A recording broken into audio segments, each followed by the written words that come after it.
December 7th, 1941, a date which will live in infamy. It's history. One small step for man, one giant leap for mankind. The events.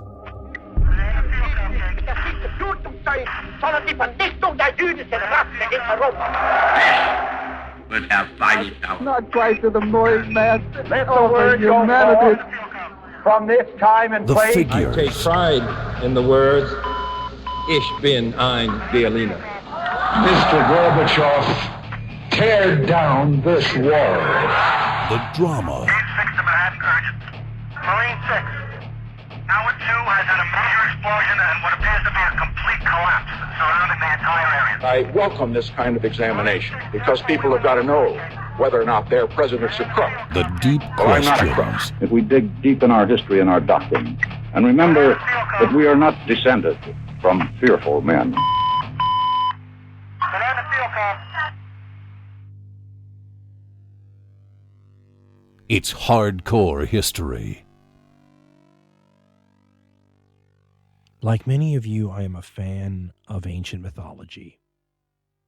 The stories of creation, or how human beings came to be, or tales that involve gods and heroes and monsters, and sometimes just regular people who go through interesting sorts of events or travels or whatnot.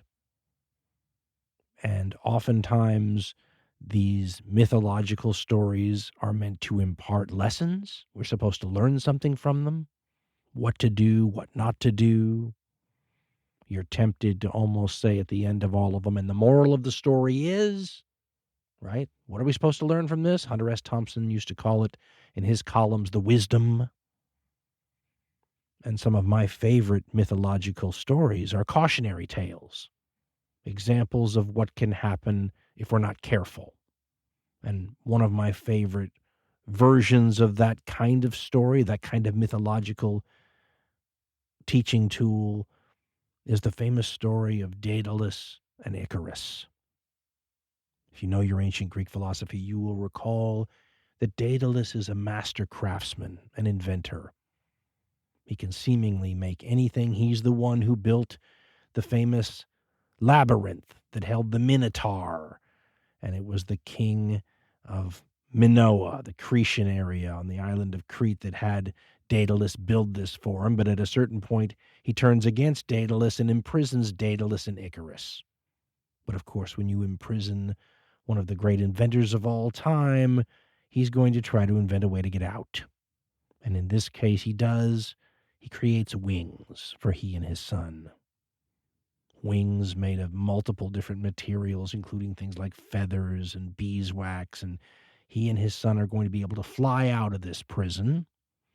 But Daedalus warns his son before doing so. He tells him not to get complacent and allow himself to fly too close to the water, because if you're too low, the moisture, he says, from the sea will ruin the wings, and you'll lose your power of flight and you'll crash.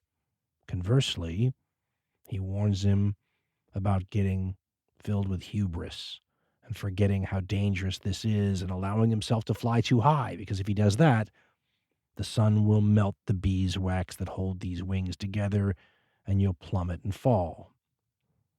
And of course, being an ancient Greek mythological tale, how would it work if everything just went fine? And of course it doesn't.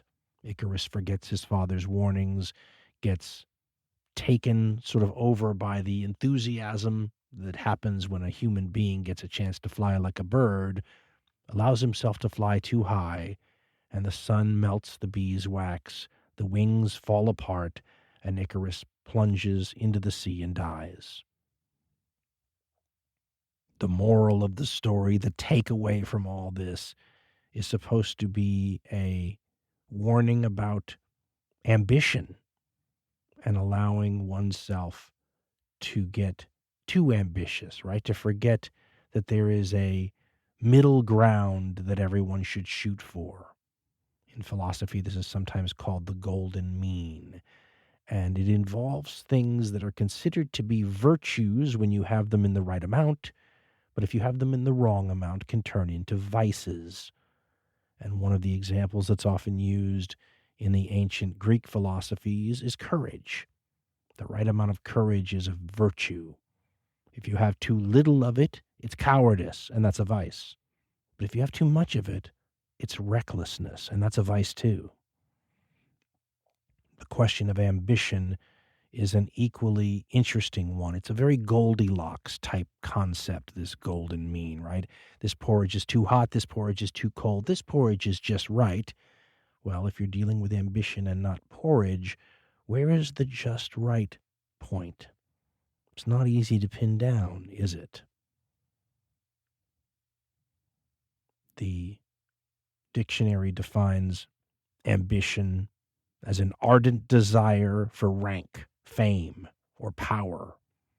It's described as a character trait that involves people who are driven to succeed at lofty goals, right? It involves drive, ambition, tenacity, the pursuit of excellence, the desire to be the best.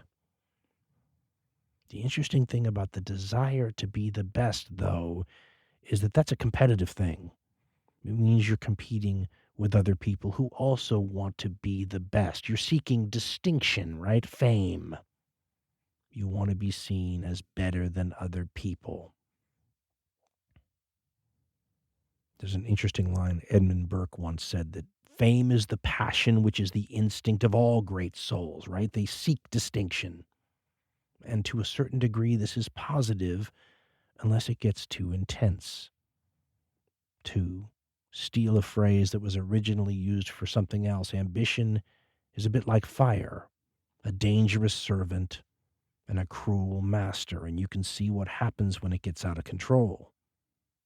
In the case of a mythological figure like Icarus, his overambition or his hubris obviously cost him his life.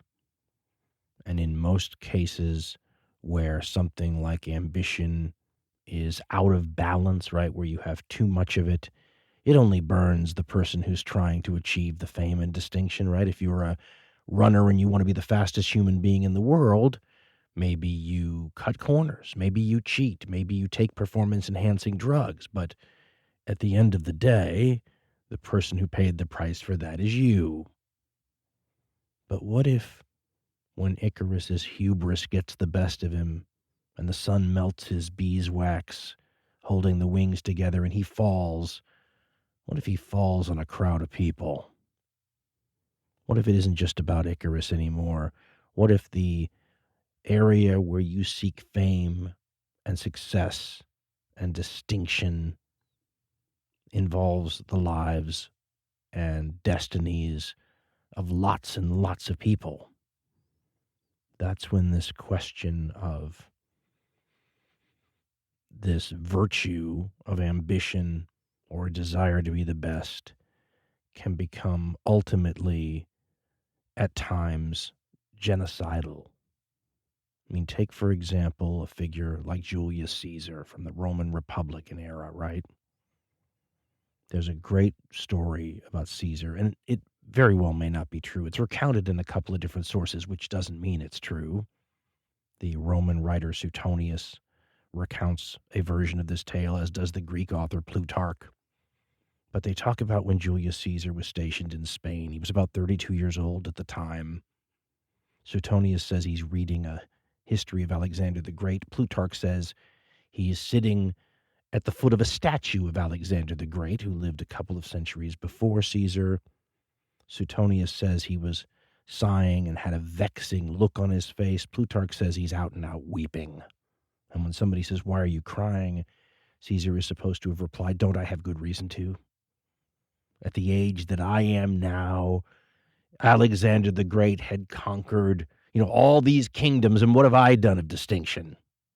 Showing that in Caesar's mind, he's not just competing with the other august figures of his own era, right? The other great human beings who are pushing the envelope of distinction and fame and notoriety and power in the ancient Roman Republic. Julius Caesar's competing on a celestial level. He wants to be the best that ever was, and when you're playing on that level of rarefied turf, you're up against people like Alexander the Great. But when your overambition sends you crashing to the ground, if you're Julius Caesar, you land on a lot of people. As author Tom Holland said about Caesar, he said, Caesar's own ambitions were one day to consume the entire republic. Well, clearly that never would have happened if Caesar's ambitions had been to become the best flute player in ancient Rome, but he wanted to be the great ruler, conqueror, empire builder.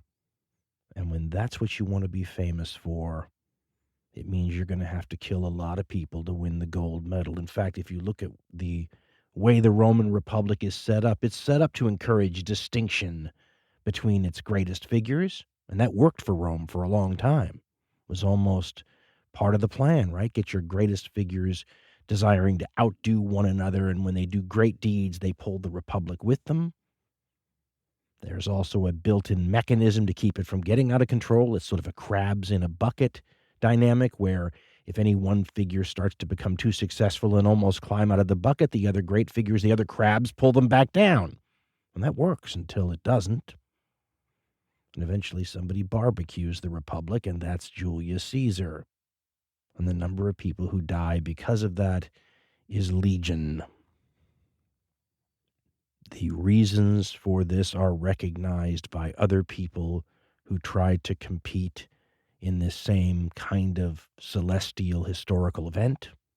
There's a very interesting line from Napoleon Bonaparte written in the 1790s where he talks about the danger of ambition. And remember, Bonaparte's one of the few people that you could call a peer of a guy like Alexander or Julius Caesar. If they were going to be tried in the celestial court of historical justice and you had to have a jury of your peers, Napoleon could be one of those people sitting on the jury. And he once said that ambition, which overthrows governments and private fortunes, which feeds on blood and crimes. Ambition is like all inordinate passions, he wrote, a violent and unthinking fever that ceases only when life ceases, like a conflagration which, fanned by a pitiless wind, ends only after all has been consumed. And the poster child for the dangers associated with outsize, out-of-control ambition, right? The geopolitical, real-life example of an Icarus in global affairs is Alexander the Great. Of course, Icarus clearly failed at what he was trying to do. If you're trying to fly across the water and instead you crash into the sea and die, that's not success. In Alexander's case, measuring how well he did depends on what he was trying to do in the first place, doesn't it? If he was trying to become eternally famous, achieve glory, conquer lots of places, and write his name in the sands of time more deeply and enduringly than anyone else ever, you might have to give the guy an A+. After all, he lived more than 2,300 years ago, and he's probably, biblical personages aside, the most famous early figure in history that most people, if you brought a microphone and started asking them on the street of any major city in the world, that most people would recognize, don't you think? The guy still has books coming out about him or some aspect of his life or career every year, regularly has movies and TV shows and all kinds of things like that coming out, podcasts too, it must be said. And he's fascinated people ever since his life. Yours truly, clearly also. There's a ton of reasons for this. First of all, we should notice that he's one of the better examples you can use to prove something that historians have understood for a very long time, which is that you interpret people through the lens and the morality and the standards and ethics of the time that you live in, right? So Alexander has been seen any number of different ways based on who's doing the viewing. In some eras, he's been seen as a almost philosopher king. In others, he's been seen as a great representative of the idea of the civilizing force. We've used the term historical arsonist before. In some eras, Alexander was seen as someone who had to come along to, break the log jam that was keeping the world from moving forward. A great blender of civilizations, a great spreader of Hellenism, or a butcher. Depends on who's doing the viewing, right? Guys like Alexander are the equivalent of holding a mirror up to the society that's assessing them. Like so many great figures in history who did amazing things, Alexander benefited from nepotism. He is the son of a king, right? He's in a monarchy. That's the best kind of nepotism if you're trying to start your career off with a great advantage. I mean, what's the old line that, they start off on third and think they hit a triple? I mean, don't you think a guy like Caesar or Napoleon or a Genghis Khan would have loved that sort of a head start, right? When Caesar's crying, supposedly, at the foot of Alexander's statue because he hasn't achieved as much by the same age as Alexander did. Well, Alexander had a huge head start, didn't he? A lot of guys who have the words "the Great" after their name fall into that category. I mean, you can look at a guy like Frederick the Great of Prussia. He had a father who did a lot of the heavy lifting of building all of the the edifice for conquest that would come later. He centralized a state. He organized a taxation system. He built a bureaucracy. And, he created a Maserati of an army and then handed the keys to the sports car to his son to go off and do amazing things and then get the title "the Great" added to his name. Probably should have been his dad's title when you think about it. And you can say similar things for Alexander. Alexander's father was an amazing figure. He is such an incredible person that had Alexander not lived, we would probably know his dad's name instead, and maybe his dad would have been called the Great. Instead, his dad was called Philip II of a place called Macedonia. Quick word on pronunciation here, or mispronunciation, as the case may be. I'm one of those people who've long been a heretic on the matter and pronounce Macedonia with the hard C sound instead of the more common in English soft C sound. I have a lot of reasons for that. If you'd like to read a long-winded account of my thinking, we will link to a written article in the show notes about it.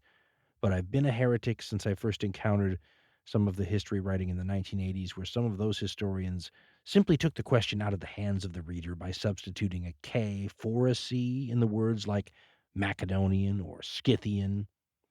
Once you follow the tumbling etymological dominoes on this question, you might find yourself a heretic too. But if I'm mispronouncing the word in your mind, just know that I'm doing it intentionally. Macedonia, though, is an area north of Greece, and whether or not it's composed of people you should call Greek has been an ongoing issue from Philip II's time until now. For different reasons, though. In Philip II's time, you couldn't participate, for example, in the Olympic Games unless you were considered Greek, and the Greeks during the time period had debates about this, and Philip II, amongst other Macedonian kings, worked hard to try to make sure he was, and his people were, considered meeting the criteria that would classify them as Greek. These days, the question is still an open one, but a lot of it revolves around all of the DNA that has moved into the region north of Greece over all the centuries since Alexander the Great's time, right? 23 centuries or more. A lot of different peoples move into that area. How does that affect the ethnic makeup? Well, people still talk about it. One thing you can say, though, is that this area north of Greece in classical Greek times wasn't very much like classical Greece. Classical Greece, of course, is the Greece of the Greek and Persian wars, the Peloponnesian Wars. So think 500 BC, BCE, 400, 300, that whole range, populated, of course, by city-states. The famous ones, right? Athens, Sparta, Corinth, Argos, Thebes. All these places could almost be likened to small-scale countries, where the people were patriotic towards their cities, where the cities went to war with one another. They usually controlled a decent chunk of the surrounding territory, and the people who lived there were considered to be sort of the members of a country, but the countries were small-scale places. All of these places tended to have thriving middle classes. The citizens, up until a certain time period, usually made up the militaries of these places, and these city-states fought each other.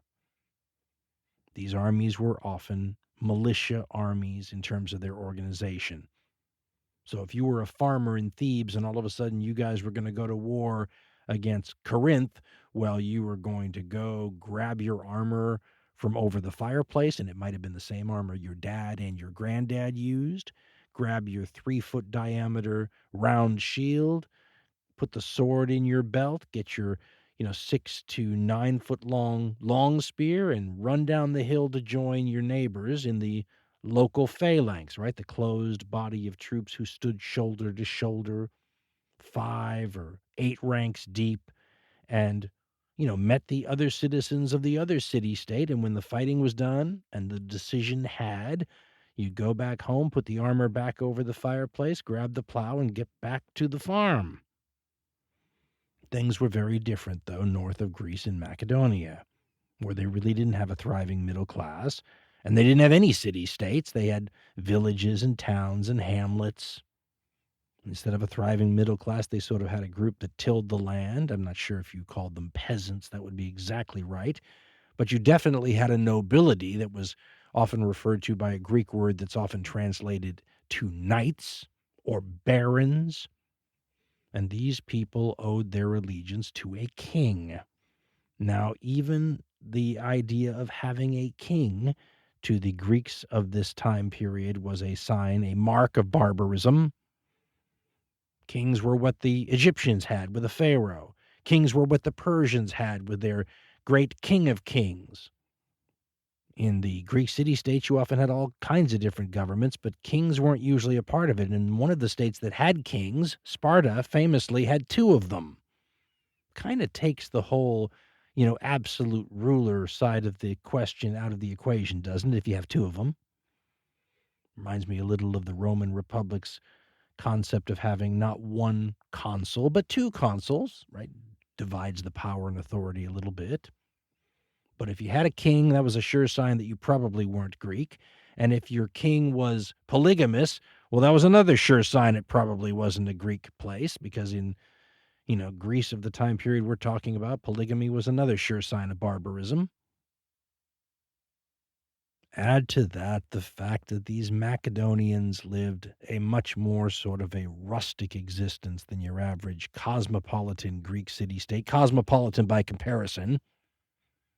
You look at Macedonian royal society, and it looks more like a mafia crime family than anything you can think of. A mafia crime family if you combined it with a daytime soap opera. A mafia crime family with some more homosexuality and sorcery than most mafia crime families are known for. I wrote down some of the adjectives used by historians to describe, the Macedonian royal family situation, and they talked about assassinations, executions, civil wars, hostage-taking, incest, drunken murders, adultery, witchcraft. Makes for great reading, but you might not want to live there. It does mean that the kings of Macedonia who came of age and managed to rule were, in a sort of a Darwinian sense, pretty tough survivors. In fact, Philip II had 2 older brothers. It's interesting to note that Philip II's mother gave birth to 3 sons. All 3 became kings, and all 3 died violently. One was killed in wars fighting Macedonia's enemies. Another was assassinated, which is a pretty normal thing to happen. Actually, 2 of them were assassinated. Macedonia was a territory with powerful enemies all around them. They had the Illyrian tribes in one direction, which again the Greeks considered to be barbarians. They had the Thracian tribes, and there were like 40 of different Thracian tribes, also to the north in the other direction. What this meant was twofold. 1, they were always fighting these people, but 2, they were often intermarrying their royal families to try to cement deals. And there is strong strains of Thracian, Illyrian, and Epirot blood that runs through the royal families of the Macedonians. Traditionally, Philip II is seen as a guy who brings Macedonia to power from nothing. That is probably not true, considering the newfangled histories about him, because one of the great things that revisionist historians have figured out in a lot of these cases is that any time the history sort of portrays someone as, creating something from nothing, it probably wasn't true. That there were probably foundational things bubbling up under the surface that didn't make their appearance felt in the history books until someone was able to reach a critical mass. And that's probably the case with Philip II, who was probably building upon, state formation and development that his ancestors had been able to sort of lay down, right? Lay down a few levels of solidity that a guy like Philip II could finally, run with, in the same way that he laid down the Maserati type situation that his son got to run with. And one of the reasons that Philip is so able to exploit these maneuvers done by some of his predecessors is the stability he brings to the leadership question. I mean, that's the key issue, if you look at it in hindsight, that's keeping Macedonia from doing better. They can't keep competent leaders on the throne for very long. At one point before Philip takes over, Macedonia is going to have 5 kings in 6 years, and most of them die violently. That's a difficult situation to overcome, even with a lot of advantages. And what sort of advantages are we talking about? Well, one is that Macedonia's got quite a bit of arable land. Compare that to the powerful Greek city-states in the south who are, splitting up the land between all the different city-states, right? So no city-state controls it all. They've been cutting down trees for hundreds of years in Greece proper, which isn't fantastic tree-growing territory to begin with. Well, Macedonia's got a lot of trees. In fact, the ancient sources record that the best and most important timber in this period, and remember, timber is used for everything, including the building of navies, very important in ancient Greece. The best timber comes from Macedonia. They've got wonderful areas to farm and to graze cattle and horses. They control important mineral and precious metal mines, and we'll get more of them. And they've also got a population that will prove to be very culturally and maybe lifestyle-wise good at fighting. This is sort of an interesting thing to examine compared to our modern era when people can kill other people with a push of a button from drones halfway around the world. But in an era where you actually have to kill people by shoving a knife into their throat or something like that, the way you're brought up can influence how well you're able to do that. I mean, there's a big difference, isn't there, between somebody raised on a ranch like a cowhand who slaughters and drives cattle, for example, and a kid growing up in Los Angeles playing Dungeons and Dragons. Now, the Dungeons and Dragons kid with his video games and all that might be very good at the drone strikes from the other side of the globe, but one's going to think that when it comes to killing an animal or a person by hand, there might be some advantages to the one who's doing that on the farm. And in his book, By the Spear, Philip II, Alexander the Great, and the Rise and Fall of the Macedonian Empire, historian Ian Worthington sort of draws this distinction. He compares an Athenian to a Macedonian and compares their cultures and the way they grow up and the carrots and sticks in their societies, and how something like that might actually have an effect on the battlefield when you don't get to shoot somebody from 100 yards away, but you actually have to walk up and shove a spear into them. And Worthington talks about the Athenian lifestyle, probably the most like the Los Angeles Dungeons and Dragons kids of this era. And he says, quote, "The whole fabric of Macedonian society was alien to Greeks, and so abhorred by them. A Macedonian male was an entirely different animal from his Athenian counterpart, for example, who came of age at 18, was then eligible to attend the assembly," which is the body that debates and votes on domestic and foreign policy, he says, "served in the army as and when required, was eligible for jury service when he turned 30, and if he came from a well-to-do family, attended symposia to engage in intellectual discussions before letting his hair down and swapping talk for sex with the ever-present courtesans." End quote. He then says, quote, "Macedonia was utterly different. No one was allowed to wash in warm water, except women who had just given birth. No man could recline at a banquet until he had speared and killed one of the ferocious wild boars without using a net to trap it. A soldier had to wear a rope or sash around his waist until he had killed his first man in battle. To achieve these expectations," he writes, "boys from an early age were taught to fight, ride a horse, and hunt wild boar, foxes, birds, and even lions." End quote. He then says that Macedonian society was rugged and had more in common with the tough love of Homeric heroes or even Viking society than classical Greece. According to the ancient writers, there are all sorts of other things that the Macedonians have as part of their lifestyle that make them seem a little like Vikings. They're supposed to wear animal skins or bear pelts, drink their alcohol out of big drinking horns, right? Reminds you of Vikings right there, doesn't it? The Athenians, who in a very cultured way at their symposia where they're going to talk politics and all these sorts of things, they would always take their wine and mix it with water, cut the strength down, to make sure people weren't just passing out at their parties. They could continue to have a nice, high-minded conversation. The Macedonians wanted their wine straight and unmixed, and they weren't going to have polite little sober conversations. They were going to have drinking parties where they were going to have competitions to see who could drink the most wine the fastest, right? You get two guys standing up there with giant tureens of unmixed wine, and they both go at it to try to see who can last the longest without just passing out at their feet.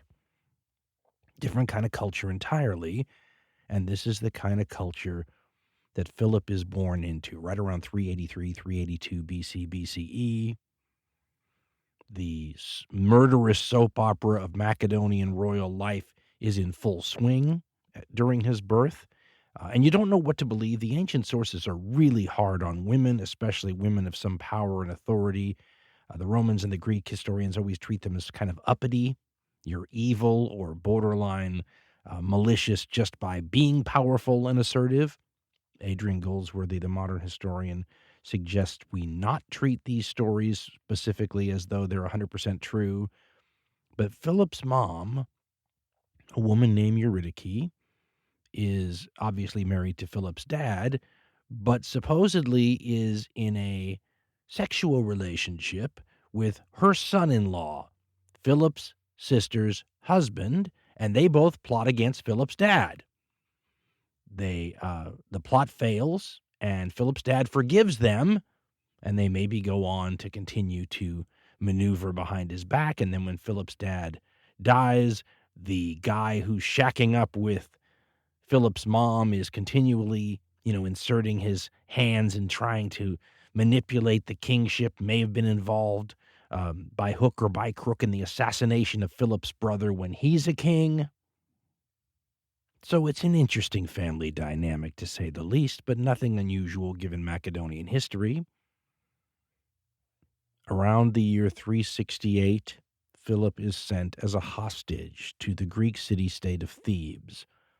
Now, the reason you send a royal family member to another city-state or place like Thebes is as part of a peace agreement, right? It sort of seals the deal. You don't want to go back on the peace agreement when we have a bunch of your royal family members with us.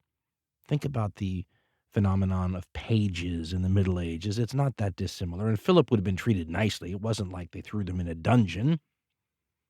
But it's in Thebes that supposedly Philip learns a lot of important things about warfare, because he's in Thebes at a very specific time in history, the time in history where Thebes is, for a short period, sort of the kings of the Greek scene, because they've recently, in 371 BCE, defeated and broken Spartan power at a famous battle called Leuctra, maybe the greatest Greek general up until this time period, a guy named Epaminondas was the guy in charge, and he was doing really interesting things militarily.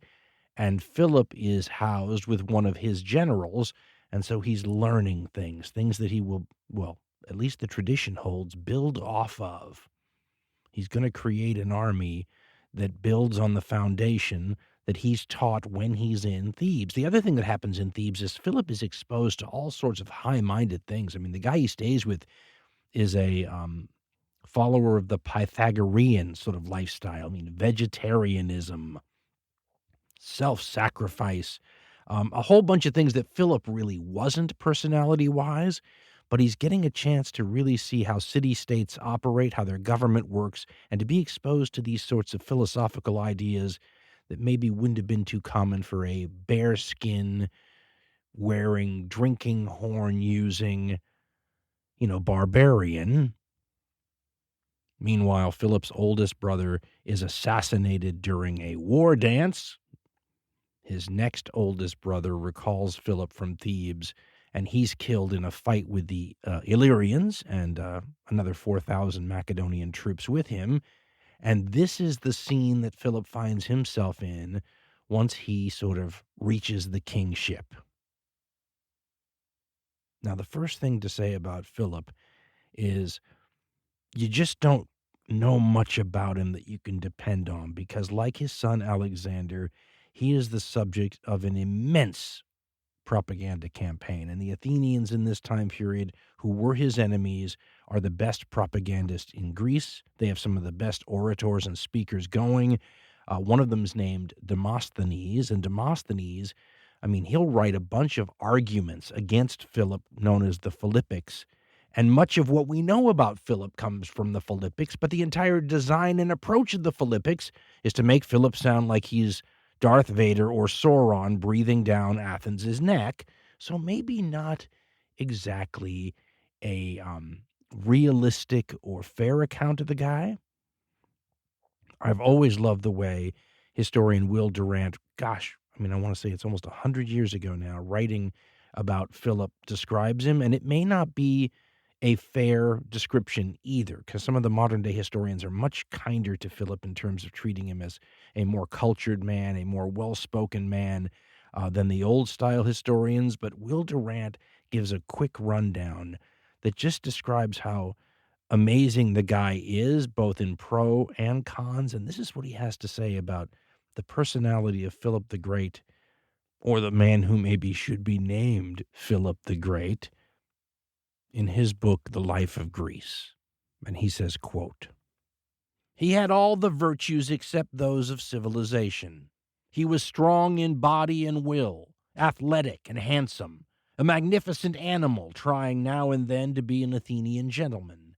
Like his famous son, he was a man of violent temper and abounding generosity, loving battle as much, strong drink more. Unlike Alexander, he was a jovial laugher, and raised to high office a slave who amused him. He liked boys, but liked women better, and married as many of them as he could." He continues a little farther. "Most of all, he liked stalwart men, who could risk their lives all day and gamble and carouse with him half the night. He was literally, before Alexander, the bravest of the brave, and left a part of himself on every battlefield." End quote. Durant continues, quote, "He had a subtle intelligence, capable of patiently awaiting his chance and of moving resolutely through difficult means to distant ends. In diplomacy, he was affable and treacherous. He broke a promise with a light heart and was always ready to make another. He recognized no morals for governments and looked upon lies and bribes as humane substitutes for slaughter. But he was lenient in victory and usually gave the defeated Greeks better terms than they gave one another. All who met him, except the obstinate Demosthenes, liked him and ranked him as the strongest and most interesting character of his time." End quote. And Demosthenes, who really didn't like him, still had to say, quoting Demosthenes, "What a man! For the sake of power and dominion, he had an eye struck out, a shoulder broken, an arm and leg paralyzed." End quote. So personality-wise, we're not sure what can be said about Philip. Here's what you can say for a fact, though. This is a guy who took the field with his army every single year of his 23-year reign except one. And the one where he didn't, it was because he was recovering from wounds, of which he got several. As Demosthenes said, he's a guy who sacrificed multiple body parts, and that was not any sort of a lie. I mean, the man, by the end of his reign, is crippled. He loses an eye. He has a collarbone broken. His hand is supposedly completely mangled. He takes a spear through his thigh, his lower leg, both bones broken at the same time. He walked by the end of his life with a pronounced limp. But he took part in 28 campaigns, 11 sieges. Demosthenes says he captured 45 cities. This is how you build an empire, right? Or something that's going to be an empire. And like his son and like Macedonian commanders before him, he fought in the front. These are not Napoleonic-style commanders who sit behind the army and command the troops as the battle's going on in real time and move forces around and send in reserves and counter march your forces to match what the enemy is doing. These are people who set things up in advance. They build the military forces. They pick the commanders. They position them on the field before the battle starts. And then before the fighting actually commences, they put themselves in the front rank in a Homeric kind of style, right? A hero king.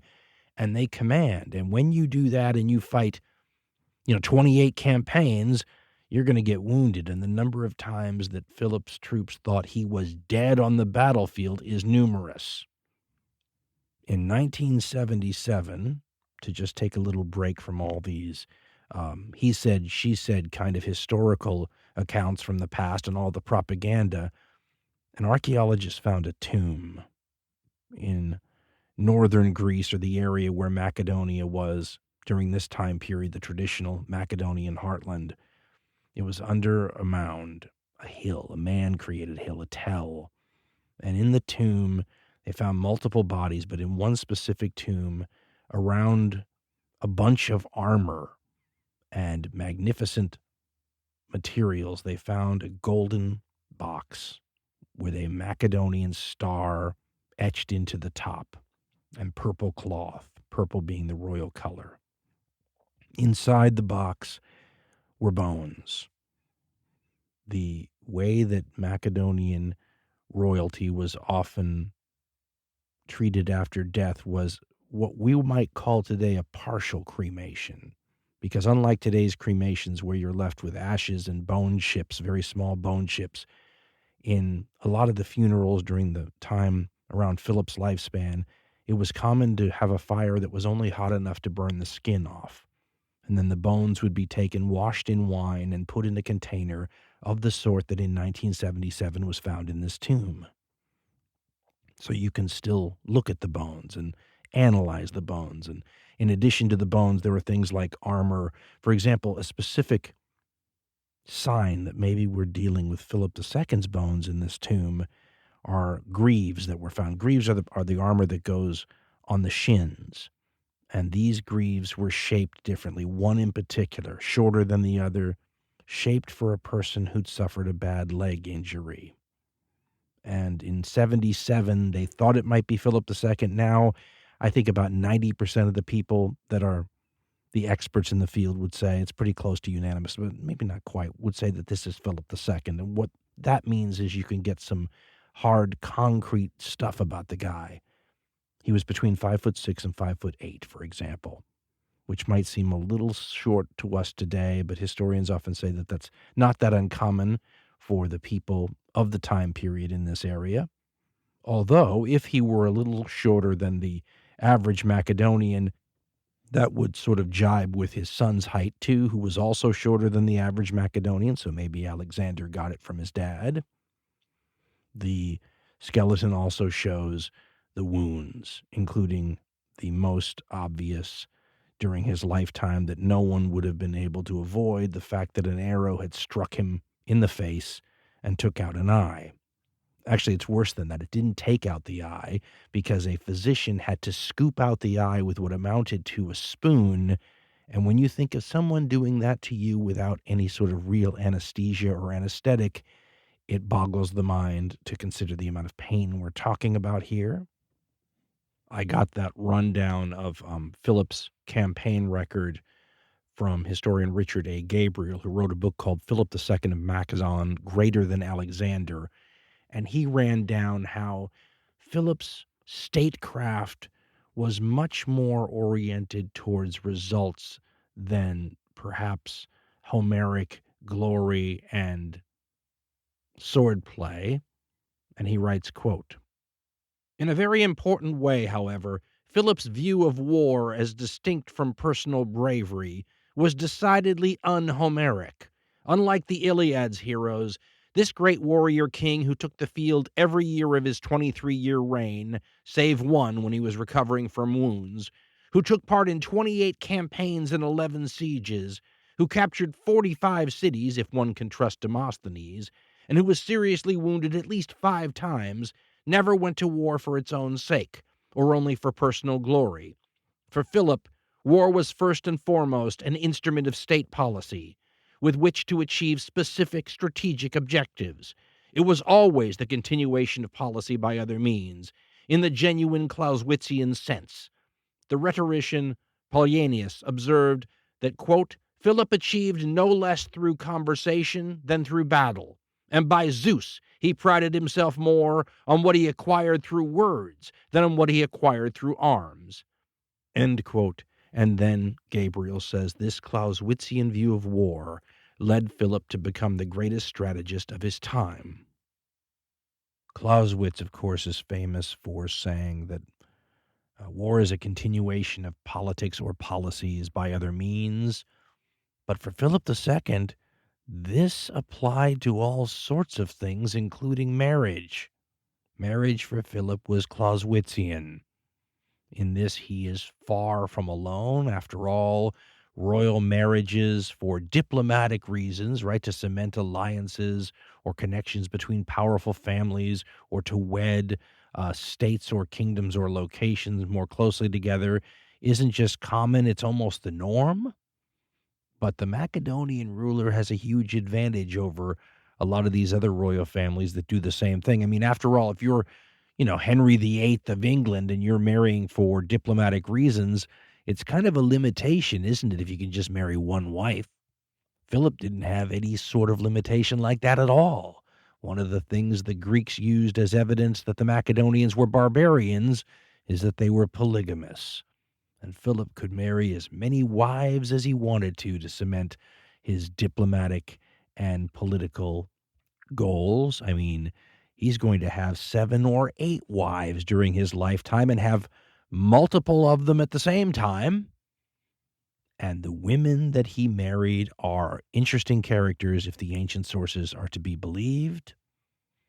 I mean, for example, he will marry an Illyrian wife or 2, and the Illyrians are the problem children of that whole part of the world, exceedingly dangerous, responsible for the death of Philip's older brother and 4,000 Macedonian soldiers right before Philip, takes the throne. So it makes sense to marry an Illyrian princess, but they seem to be, if the ancient sources can be believed, quite the handful. Supposedly, Illyrian women could be trained to fight in combat as men, with sword, spear, shield, armor, and on horseback. And there will be a strain of the Illyrian DNA running through the Macedonian royal line, where mother is supposed to continue the tradition of teaching the daughters how to fight like this. And it is a fascinating thing to consider. There's a very Wonder Woman Amazonian element to the whole thing. And it's interesting to think of Philip marrying a woman who could kill him in combat. But that's hardly the extent of Philip marrying interesting and potentially dangerous women. I mean, he marries magical women, if you believe the sources. I'm going to say if you believe the sources many times here because one's not sure what to make of them. And remember, especially when dealing with women, they are far from fair. I use the term magical. Some of them might say witches instead. And Philip is supposed to have married at least one of these magical princesses, maybe two.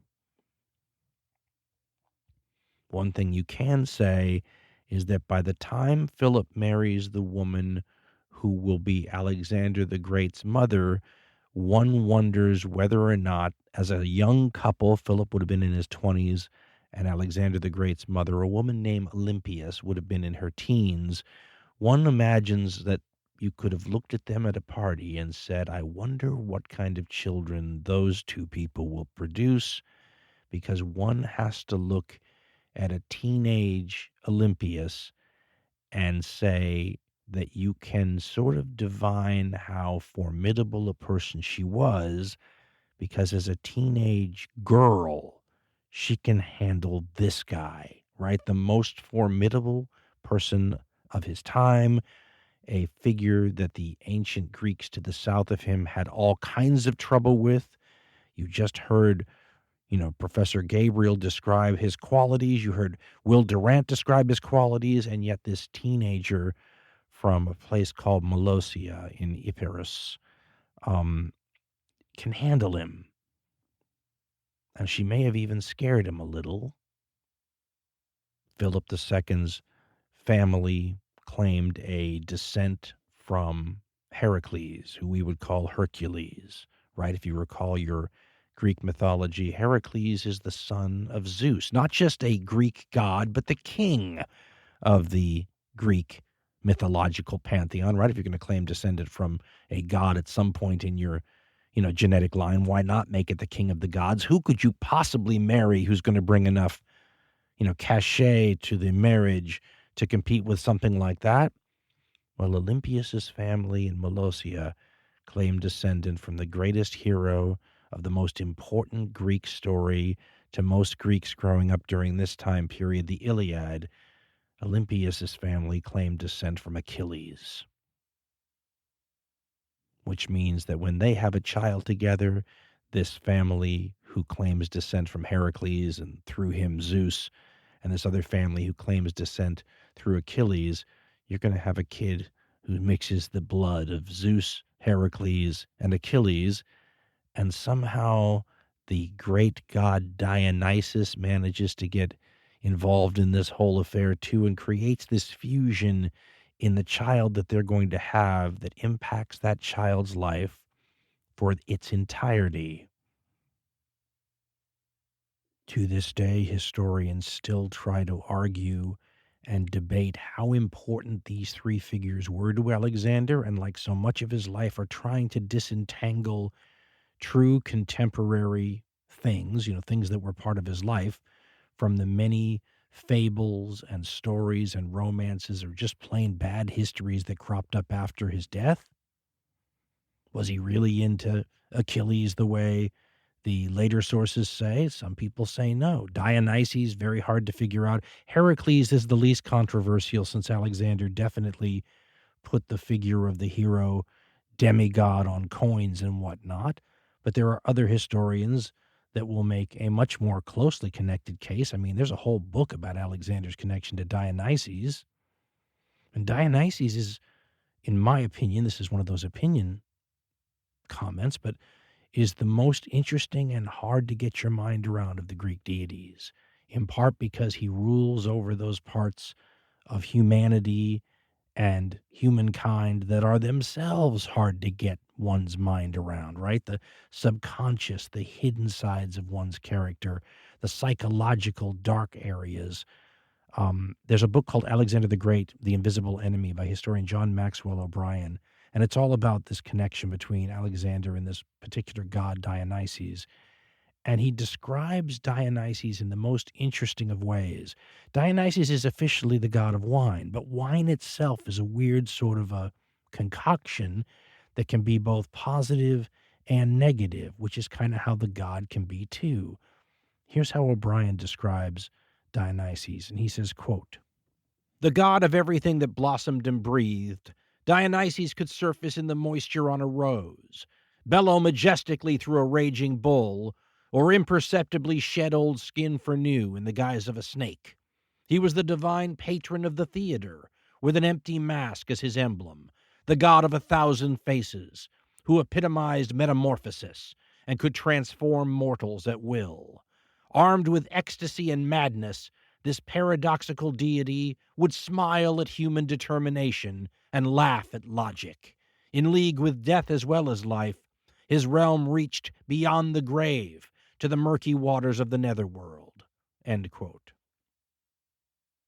O'Brien points out that Dionysus wasn't really so much the god of wine as he was the wine itself, and through the drinking of the wine, humans could commune sort of with the god, and all the pros and cons that the drinking of alcohol or intoxicants, because there are interesting theories about the intoxicants that might have been used as part of the religious rites connected to Dionysus to induce different sides of human behavior and trances and all those kinds of the subliminal or unconscious sides of humanity.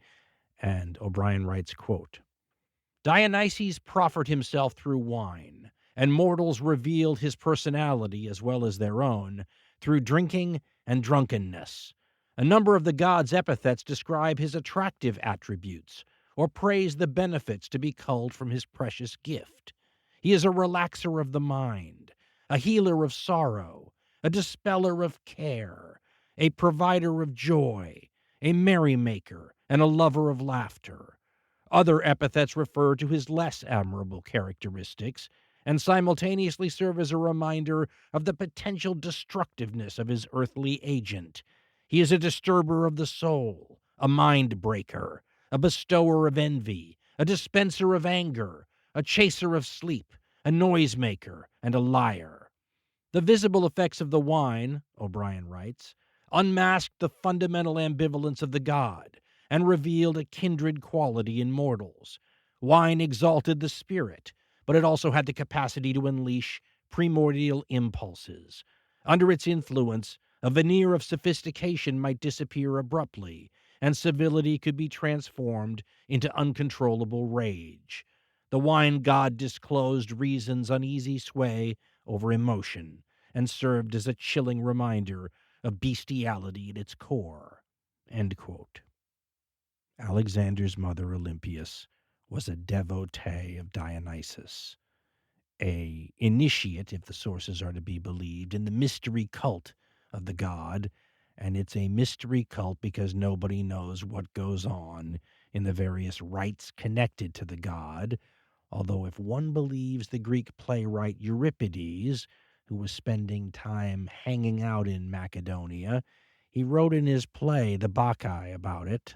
He says that the women met in sacred areas just amongst their own kind and tore live animals to pieces and devoured them.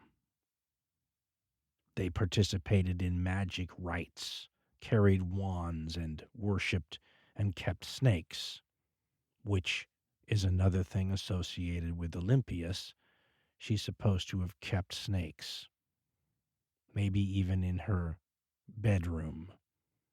And it's long been a part of the Alexandrian tradition, maybe written to make her sound just a bit more weird and interesting, that this freaked out Philip II of Macedonia in his wonderful classic work on Alexander from the early 1970s. Historian Peter Green wrote about it this way, quote, In the autumn of 357, Philip married his Epirote princess, and for the first time in his life found he had taken on rather more than he could handle. Olympius, though not yet 18, had already emerged as a forceful, not to say eccentric, personality.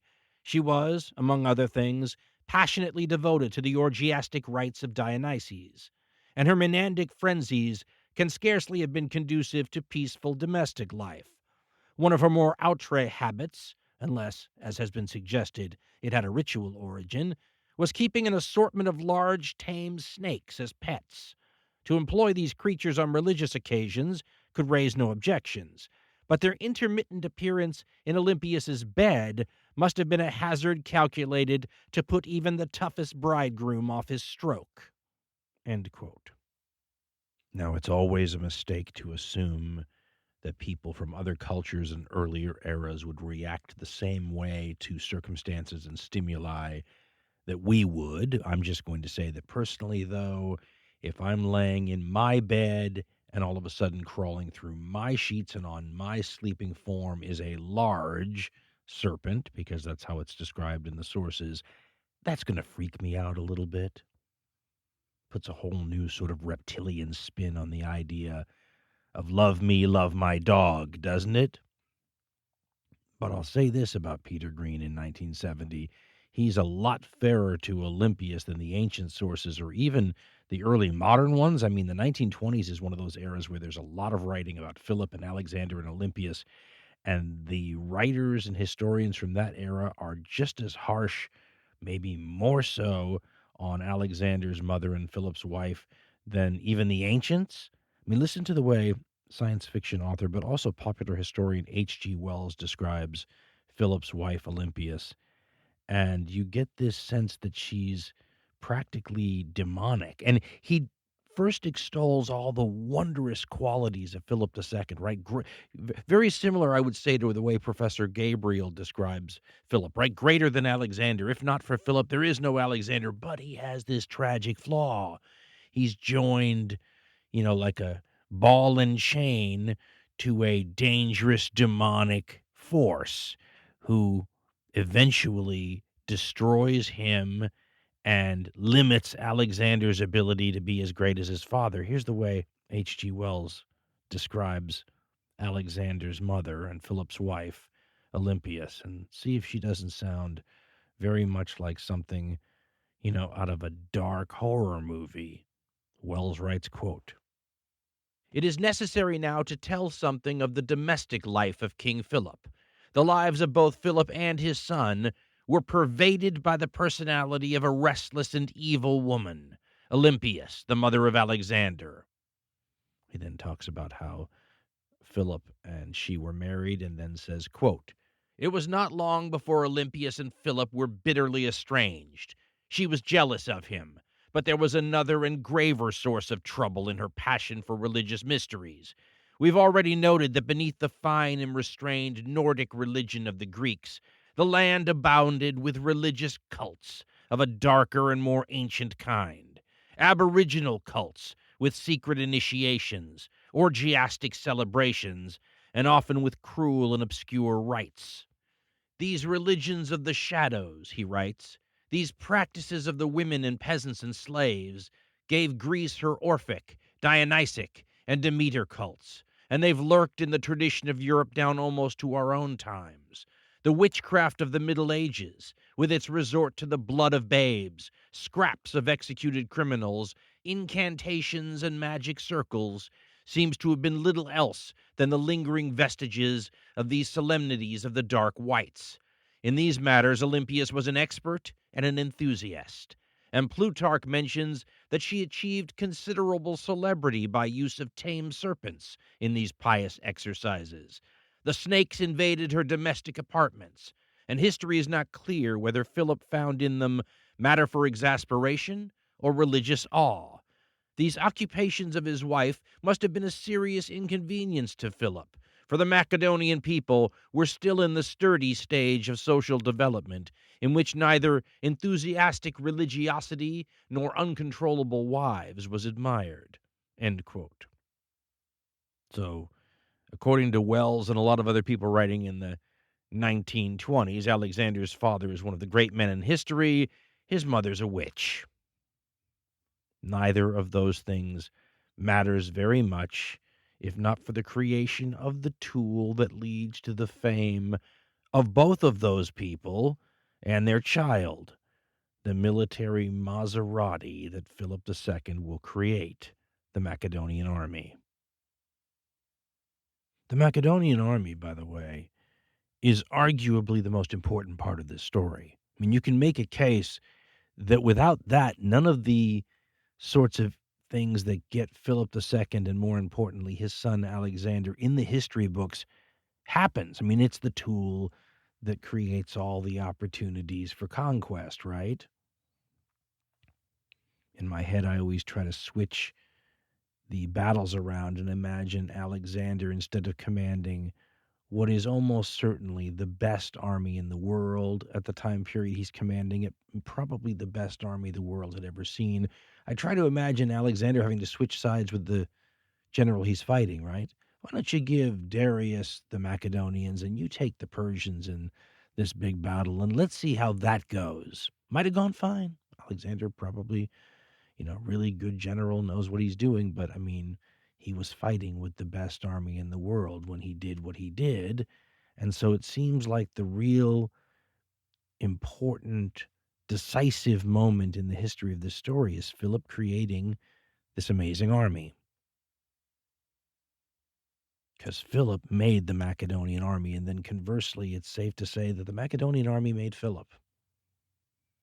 Where the heck did he get the idea for it?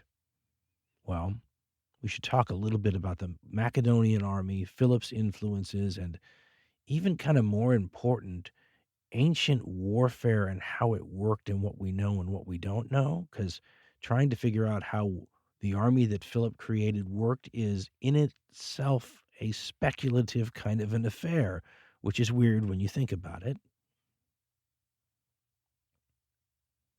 First of all, let's just talk about what he made. The Macedonian army, it's like a boxer who's never lost. And then you try to imagine what it would have taken to beat them, right? Whereas if you have a fighter that has lost even once, you can say, well, we saw how Buster Douglas broke him down. That's the strategy for beating this guy. When the army, at least under Alexander, is basically undefeated, every sort of mental scenario that you envision is a fantasy. So the army was that good. Now remember, the entire world is not connected during this time period. So armies from far-flung areas generally didn't fight each other, right? So the great armies of China in this same era are not fighting the Macedonians. So we just don't have a comparison when we say the Macedonians were the best in the world. Well, they didn't fight the Chinese.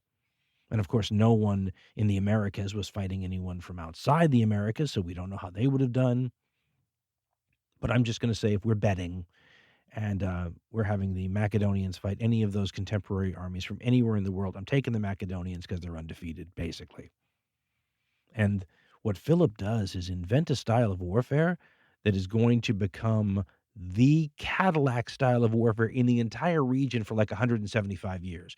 For the next almost 200 years, if you're going to have a top flight army in the Mediterranean, you're going to have a pike phalanx, probably.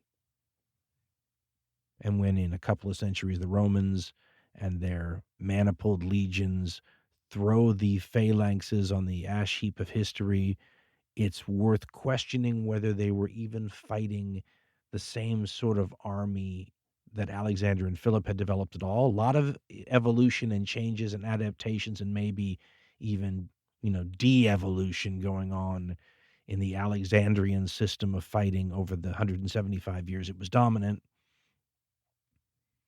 But Philip develops a troop type that makes all the difference in the world, and he develops the pike phalanx.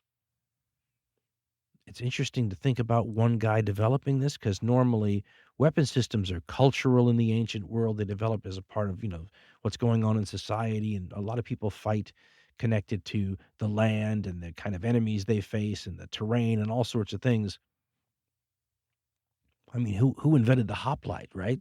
Sometime in the 700s, maybe BCE, the hoplite just sort of appears in a bunch of places. There's nobody you can say, yeah, that guy came up with the idea. But Philip invented the pike phalanx. And the Macedonian pike phalanx is kind of a hoplite killing machine. It takes the best parts of the hoplite phalanxes and sort of supercharges them in a way that makes them better hoplite phalanxes. He gives them a much longer spear. He packs the human beings even more closely together. He makes the formation deeper. So if you have a bunch of hoplites, probably about 8 ranks deep, sometimes 4, sometimes 12, but usually about 8 ranks deep, with their 7 to 9 foot spears, smash into a 16 rank pike phalanx with 16 to 23 foot spears, Well, you can see how one is almost built to overcome the other. A lot of advantages in the pike phalanx. So if this is the key thing that Philip invents, because we'll talk about the rest of the army in a bit, but if this is the key thing Philip invents, where did he get the idea for this? Right? If this is the moment of development that's going to impact everything he does, Alexander does, and a bunch of armies for 175 years do, where did the guy come up with it? Was it just he dreamt it? And so, you can start down this path of imagining where Philip incorporated, brainstorm kinds of material. Diodorus Siculus, an ancient historian, says that one of the things that gave Philip the idea for these pike phalanxes was the Iliad. And I find this fascinating to think about, because if it's true, let's just play with this for a minute. If it's true, and it is true, the Iliad was a huge book in Macedonian society. I'm sure everyone, Philip, Alexander, all those people would have read it. Alexander's supposed to have memorized it, and why not? He's supposed to be descended from Achilles, takes a lot of pride in being descended from Achilles. Well, Achilles is the lead superhero in the, ancient version of a mass movie blockbuster. The Iliad, that's the Achilles story, right? So you're going to know that story backwards and forwards. In fact, there's a lot of historians who will call Macedonian society during this time period Homeric, meaning it kind of has a Homeric value system and all that. Maybe even Alexander's desire to be the best, right? This ambition, this thing at the core of his ambition, that may be a Homeric value. But it's so weird to think about because, and of course, it reminds me of a Star Trek episode, original series, the one where a very imitative society on another planet got a hold of an Earth book, a history book that was left behind by an earlier Earth expedition. And the history book was the history of the gangster wars in Chicago, in the Prohibition 1920s. And then they modeled their whole society on it, so that when the Earth ships come back a while later, the entire planet looks like, Al Capone and guys walking around with submachine guns and talking like, gangster era Chicago. It's a little like, if this is true, you just imagine Macedonian society with their one book, and they model their whole society on the values of a people that, if they existed in the late Bronze Age, right? If there was a Trojan War of the kind that the Iliad talks about, it happened in like 1100 BCE, somewhere around there. And then people would have talked about it, and oral historians would have transmitted the tale for hundreds of years before a guy or group of people, we don't know, that we call Homer, consolidated all that into sort of a written form that could then be passed down for hundreds of years more. So by the time a guy like Alexander or Philip II is reading it, this is material that's been written down for like 500 years. And when it was finally written down, it had already been transmitted orally for 3 or 4 centuries before then. So if Philip II really gets this idea for pike phalanxes from reading about the Achaeans in the Trojan War using block formations of troops with very long spears, that's wild to me. And the fact that this formation then goes on to dominate the battlefields from Philip's time forward for almost another 200 more years. Well, if you really got that idea from the echoes of the late Bronze Age, I'd love to think that was true. I'm going to pretend that that story is true. There are some more logical candidates, though. How about the Athenian general Iphicrates and his famous reforms? You ancient history military nerds out there know that Iphicrates is one of these guys who sort of looked at the traditional hoplite heavy infantry and decided they'd be better if they weren't so heavy. He lightens them up, gives them a small wicker shield instead of the big heavy wood one, lighter equipment, less armor, gives them some javelins to throw also. They become a much more flexible force on the battlefield, much more useful. Maybe not as good if you get him into a slogging match with the old-fashioned hoplites, but probably better at everything else. Oh, yeah, and this is maybe how, it really plays into Philip, supposedly doubles the length of their spear. So if a hoplite spear is 7 to 9 feet, he's rocking more of a 14 to 18-foot spear on his hoplite peltast mix, can we call them? And it's interesting to imagine what that might actually mean, if you're one of these guys facing a hoplite and all of a sudden your spear's twice as long as theirs. I mean, trying to imagine how you might use it is interesting, but you can certainly see some advantages in your being able to stab them and they not being able to stab you back, can't you? And Iphicrates, by the way, was active in Macedonia right around this time period, so there's hardly 1 degree of separation involved. So he certainly could be an influence on where the heck Philip gets this idea to create this new thing on the battlefield, which becomes dominant, right? This great idea. And then, of course, the odds-on favorite for big influence on Philip that you read just about everywhere is what he learned during his time as a hostage when he was a teenager in Thebes. This is always shown in the sources to be an important part of Philip's development because, well, how could it not rub off on him? Basically, he was staying in the house, I guess, of a noted Theban general. And according to some of the ancient sources, he has access to this general's library, and he's being encouraged to read up on all the latest, knowledge of cutting-edge Greek warfare. And he was probably interacting and certainly very close to Epaminondas, the Theban general, the guy often given credit for things like, smashing Spartan power in a way that it was never the same again. Stuff like that. Maybe the greatest Greek general of all time. So Philip's interacting with a guy like that during the time period when Thebes is sitting on top of the world for a relatively short period of time in the hierarchy of Greek city-states, right? Once you smash Sparta, you're kind of left as the big dog. And Epaminondas famously defeated the Spartans at Leuctra in 371 BCE by breaking all the rules. And that's how you beat the Spartans. The kind of things that he did to break all the rules. Once they work, everybody adopts them, but somebody's got to be the visionary that decides to roll the dice and really take a chance and try some new things on the battlefield. And that's what Epaminondas did. And of course, by defeating the Spartans, he basically hit the jackpot, right? He rolled the right roll on the dice when he rolled them. But what makes his bet so gutsy is that in the ancient world, the punishments for having your innovation fail are massive. Nowadays, of course, we're accustomed to making constant updates and changes in warfare, new equipment, new tactics, new approaches, new technologies, all kinds of things involved, so that even over the course of a short war, we can expect to see all sorts of innovations and changes and whatnot. But this is a relatively modern development, and it's connected to the opportunity costs and the dangers of innovations going sideways on you. So if you look at the First World War, which is one of these wars that you really is the first time you can look and you can just watch technology having a leapfrogging effect as the war goes on, as sides, continually try to out-improve and out-invent one another. You see it in the air war in the First World War, for example, where every 6 months, either the Allies or the Central Powers create some new engine or airframe or way of fighting or weapon or something that allows them to get the jump on the other side for like 6 months until a new invention or innovation on the other side flips the coin.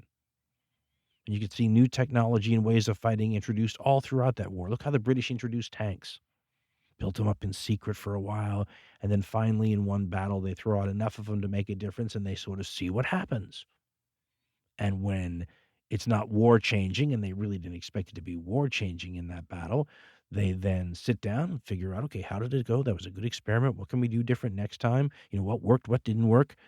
But it doesn't lose you the war. And that's the difference. In the First World War, you can try these things out, and the failure for your innovation not working isn't enormous. Whereas in the ancient world, where most wars are decided with 1 or 2 battles, having your innovation go sideways and costing you the battle could easily cost you the war. So the penalty for failure is huge, and the incentives to be conservative are overriding. So when a guy like Epaminondas throws the dice on something like breaking all the rules of Greek warfare, you got to admire his moxie. But that's how you beat the Spartans, right? So for those who don't know, and it's only important to know because a lot of what Epaminondas does after he breaks the rules are going to be the kind of thing Philip incorporates into his way of fighting, right? the first rule Epaminondas breaks has to do with something, I'm going off on tangents now, but has something to do with the way human beings fight when they get on a pre-modern battlefield, especially in these hoplite close formation type deals. And it's a fascinating part of what I like to call the physics of the ancient battlefield. But because this happens, there are certain conventions of Greek fighting that were in place before Epaminondas. So we have to talk about what's going on in the battlefield. Did you know, because it's kind of interesting, that when you get two lines of hoplites facing off against one another, if we try to imagine what this would look like visibly from the air, think about like railroad tracks. And you have the two tracks facing each other. Those are the lines of hoplites on both sides and an intervening space between them. And at some point when a battle happens, one or both of those lines of hoplites crosses the intervening space and starts bashing into the other one. But what's interesting is when you get a bunch of men, in long lines, maybe 100, maybe 200, maybe 300 yards long, 4, 8, maybe 12 ranks deep, when they're all lined up shoulder to shoulder with a spear in the right hand and a shield in the left hand, did you know that the formation drifts to the right? And it's so reliable, the Greeks count on it. Imagine a ripple going through the entire 100 to 300 yard line of men as everybody just sort of scooches a little bit to the right. You say, well, what's going on? Well, the sources indicate that men in these sorts of situations, either while they're standing there waiting to advance or while the advance is happening or both, tend to move a little to the right because to the right is where the shield of the guy next to them is. And they are almost unconsciously or maybe consciously trying to scooch over just a little bit more behind the protection of the guy next to them. And when everybody does that along the whole line moves to the right. And if your whole line's moving to the right and the enemy you're facing's whole line is moving to their right, then your lines are moving sort of out of alignment with each other and going to overlap on each side. So what these armies did in an attempt to control what was going on their right and to have the troops that were the least likely to be prone to this drift on the right, you put your best troops on the right. And this became almost a Greek convention, and the sources will say things like, make it clear that the right wings expected to be victorious and the left wings of both armies expected to kind of lose. And that was just the way it was until Epaminondas didn't do it that way. At Leuctra, he put his best troops on the left. That's a violation. You just don't do that. He put his best troops up against the Spartans' best troops, the guys who made the Spartan reputation, the Spartiates. There were 700 of them at Leuctra and a Spartan king. During this time period, any of you Spartan fans know that the Spartans were having issues keeping up with the number of Spartiates that they would normally want, and the culture and the society and a bunch of trends were making Spartiates rarer and rarer. So when you have 700 of them at the Battle of Leuctra, you have an irreplaceable number of Spartiates. Epaminondas wanted to kill as many of those as he could, so he created the head of a sledgehammer at Leuctra aimed right at those people. That's the best way to envision what Epaminondas' army looked like. The Spartans looked like a long row, like a railroad track, like we said, of 8 to 12 rank deep hoplites, right? So a long line of those people, hundreds of yards long. The Thebans looked more like a sledgehammer.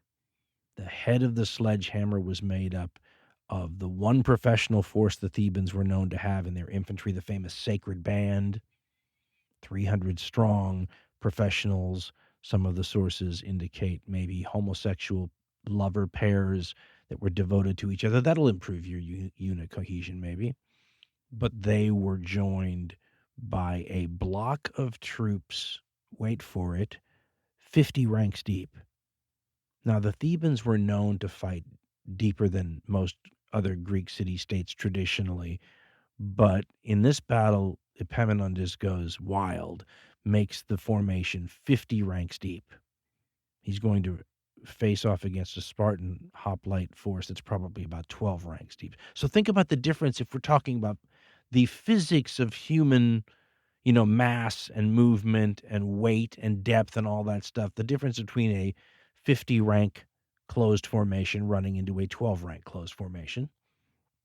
Now, Epaminondas deciding to do this, though, means he has to weaken the rest of his army, right? Where do those 50 deep units take from, right? You pull from the rest of the lines. The rest of the line is significantly weaker. It's like the handle of the sledgehammer. Well, if you're worried about weakening part of your line, because you don't want those troops to get smashed and run away, Epaminondas does something unusual. He angles that whole area away from the enemy. So imagine the sledgehammer head is right up against the Spartans they want to smash, but the handle of the sledgehammer is diagonally away from the rest of the enemy army. So theoretically, the sledgehammer head could destroy the dangerous Spartans before the rest of the Theban line even came into contact with the troops across the way from them. And that's what happened at Leuctra. The sledgehammer head of the Thebans ran into the Spartans, killed 400 of the 700 irreplaceable Spartiates and the Spartan king. And when the rest of the Spartan army saw what happened to those guys, the superheroes of the battlefield, they decided they wanted nothing to do with the rest of the Thebans, and that was the battle at Leuctra. But by changing certain key conventions of how people fought, Epaminondas was able to destroy Spartan power, and he would do it again at Mania. He'd lose his life there. But the entire affair involved, things that would be a staple of Macedonian warfare, like things like the oblique order of battle and refused flanks, which were the things where Epaminondas was angling the rest of his army away from his enemies. That oblique order of battle will be a constant in Macedonian warfare. And of course, if Philip is hanging out with a Theban general with access to his library and making maybe some, cocktail parties with Epaminondas, this is the kind of stuff he might absorb. About the time Philip becomes king, though, and around the time he's marrying Olympius, that seems to be the time period where if he was going to create a new military system, that's when it was going to start. And it might be an ongoing process. But by having these phalangites, these pike phalanx troops, to act as a solid core for his army in the middle of his battle line, he's addressed the real weakness of the Macedonian armies that existed before him. They never had a sort of a hoplite, heavy infantry element to the army. The army had great cavalry. They were called the companion cavalry, maybe the best cavalry in the world, arguably, at this time period, and it was great, but it was all they had. So when Philip comes to the throne, he gets that, the wonderful Macedonian cavalry, and then creates the missing element that allows them to defeat people like Greek hoplites. He creates this phalanx, and then he adds all sorts of other elements to his army.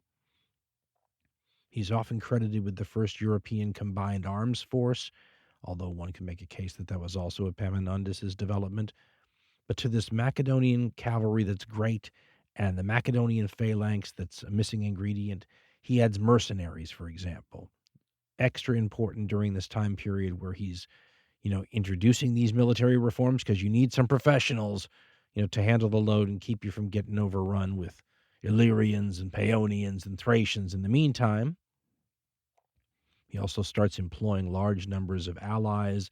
I mean, the Thessalian cavalry is going to be absolutely vital in the army of Alexander. It starts fighting with Philip at a certain point, uses a lot of Thracians, employs light troops and skirmishers, which is, something that's been a development going on in Greece for the past several decades, increasing importance and new ways to use them. I mean, there was a Spartan unit that was destroyed by light troops, in recent memory. So all these sorts of elements allow Philip to create an army that is more tactically flexible, depending on what you're facing. He's got the troops for the job.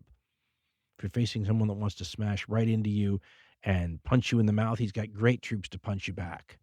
If you don't want to punch those people in the mouth because you don't want to get that close to them because they scare you, and you're going to try to stay away at a distance and throw things at them and then evade their charge, Philip has troops to get you too. You want to fight in bad terrain? Philip's got the troops for that. Got his specialist corps, his Agranians, people from the highlands. Think about Gurkhas or something in the time period. He'll wheedle you out of the bad terrain. And if you hide behind the walls of your city, he and Alexander are going to bring the first really awesome siege troops in Greek history. A lot of times when you hide yourself behind the walls in Greece, the enemy army just ravages your fields and loots and pillages and then leaves. Or maybe surrounds you and tries to wait you out. Philip and Alexander go through your walls and they come and get you. And that changes things too. I mean, there are going to be years in Philip's timeline where he'll take 3 Greek city-states in a year. That's like warp speed. I mean, famously, the Trojans were able to withstand a 10-year siege in the Iliad, right? And if that's a little long, maybe by most historical standards, Philip taking 3 towns in a year is crazy short, crazy quick, changes the entire equation between, the reliance that a town or a city-state would have on its walls and fortifications to keep the bad guys out. And part of what makes all this possible is more of these people that Philip is using in his army are professionals. They're specialists, they're engineers, and more of his army is getting paid. The mercenaries obviously get paid right away, but he's starting to pay the guys in the pike phalanx eventually, and he's capturing, I love this part about, ancient economics could be so interesting sometimes. When he needs money, he goes out there and takes silver and gold mines from other people, takes it from the Thracians, for example, a couple of famous mines, and then all of a sudden the money, which comes right out of the earth like an ATM machine, goes right into his hands. I was reading one historian that said that neither Philip nor Alexander, for that matter, were anything like economists, and they had a sort of a pirate mentality when it came to cash. When you needed more cash, you just took something, right? I mean, you racked up credit card debt, maxed out all of the, credit lines, and then when you conquered some new territory, you paid off the credit cards and, got right with the bank and started all over again. One thing you can say about the way Philip used this army, though, is that it was just one of his many tools. And if you compare him to his son, Alexander is going to be a lot more high-handed than Philip. It's my way or the highway. I'm going to tell you what to do. How dare you, try to negotiate or get me to haggle. Whereas, probably because he had to, Philip is a lot more clever and sneaky. He'll stab you in the back, and then he'll give you a good deal when he doesn't have to later. I mean, he's working every sort of slick, clever angle, and one might suggest because he has to. He's paying off people. I mean, I love the way, again, Peter Green describes this, because not only is he utilizing all these tools, but he's spent enough time now in one of these Greek city-states, Thebes, to get a look at how their government functions and compare it to how his government functions, right? He's a king. He can do certain things that they can't do in these governments where politics is a thing and you've got different factions vying for leadership. And, well, we can sort of relate today to how you might be a little inefficient with the way you conduct long-term policy in a representative system, something a, autocratic system might not have to worry about. And Green points out that Philip noticed this as a weakness that he could exploit right away. And Green writes, quote, Philip's training for power was proceeding along useful if unorthodox lines. His experience as a member of the Macedonian royal household had given him an understandably cynical view of human nature. In this world, murder, adultery, and usurpation were commonplace, as liable to be practiced by one's own mother as by anyone else. In later life, Green writes, Philip took it as axiomatic that all diplomacy was based on self-interest, and every man had his price. Events seldom proved him wrong. In Thebes, he saw, too, the besetting weaknesses of a democratic city-state, constant party intrigue, lack of a strong executive power, the inability to force quick decisions, the unpredictable vagaries of the assembly at voting time, the system of annual elections, which made any serious long-term planning almost impossible, the amateur ad hoc military levies, For the first time, Green writes, he began to understand how Macedonia's outdated institutions, so despised by the rest of Greece, might prove a source of strength when dealing with such opponents. Throughout his life, he gained his greatest advances by exploiting human cupidity and democratic incompetence, most often at the same time. End quote. Philip's willingness to throw bribe money all over the place in large amounts seems to almost tie directly into one of the kind of tragic flaws of the Greek city-state experience during this time, and that's that bribes were really effective. The ancient historian Diodorus is supposedly quoting Philip as saying that the expansion of his kingdom owed far more to money than to arms. And then Diodorus later picks up the story and just talks about how the bribes by Philip completely undercut any sort of Greek attempt at unity or a united front against, this Darth Vader in the north, exerting more and more pressure on the freedom of the Greek city-states. Yeah, but he comes calling with a big wad of cash. What are you going to do? And Diodorus writes, quote, nevertheless, there was such a crop of traitors, so to speak, at that time in Greece, that it was impossible for Athens to check the impulse of members of the Greek cities towards treachery. There is a story that once, Diodorus writes, when Philip wanted to take a particularly well-fortified city, and one of the locals claimed that the place was impregnable, he, meaning Philip, responded by asking whether the walls were unscalable by cash. Experience had taught him that anything that could not be subdued by force of arms could be overcome by gold. So by using bribery to make sure that he had traitors inside the cities, and by calling those who took his money his guest friends and familiars, he corrupted men's morals with this pernicious form of diplomacy. End quote. One of the historians that I was reading called Philip a warrior diplomat, which I think is a great term, very descriptive, a good rundown of the things Philip brought to the table. But I would add one more term, warrior diplomat fixer.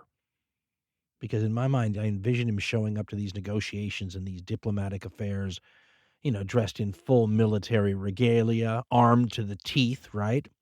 So we can do it that way if that's how you want to play it.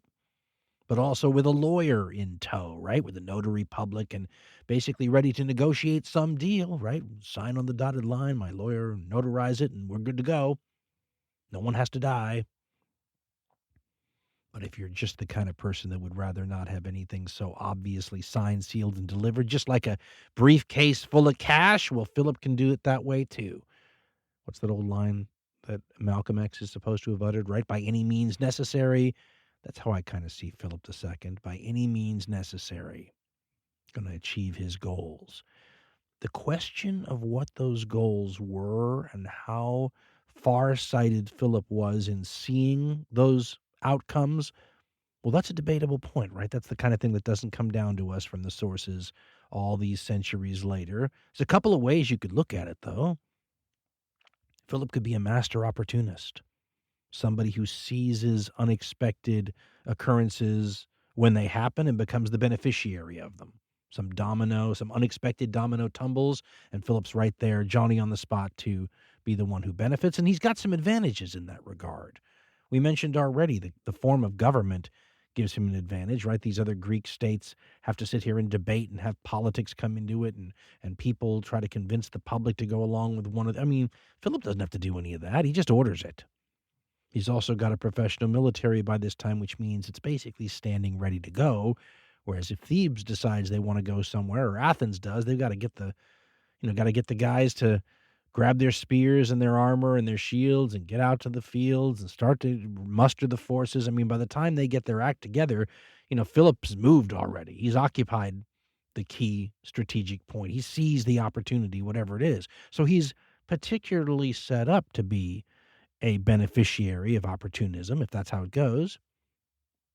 But another way of looking at it is that Philip is the guy who creates these opportunities, that he's a chess master here, setting up a checkmate down the road, and each one of these milestones that he achieves is one more connect the dots toward the ultimate goal. Now, do opportunities that are unexpected happen? And does he seize them?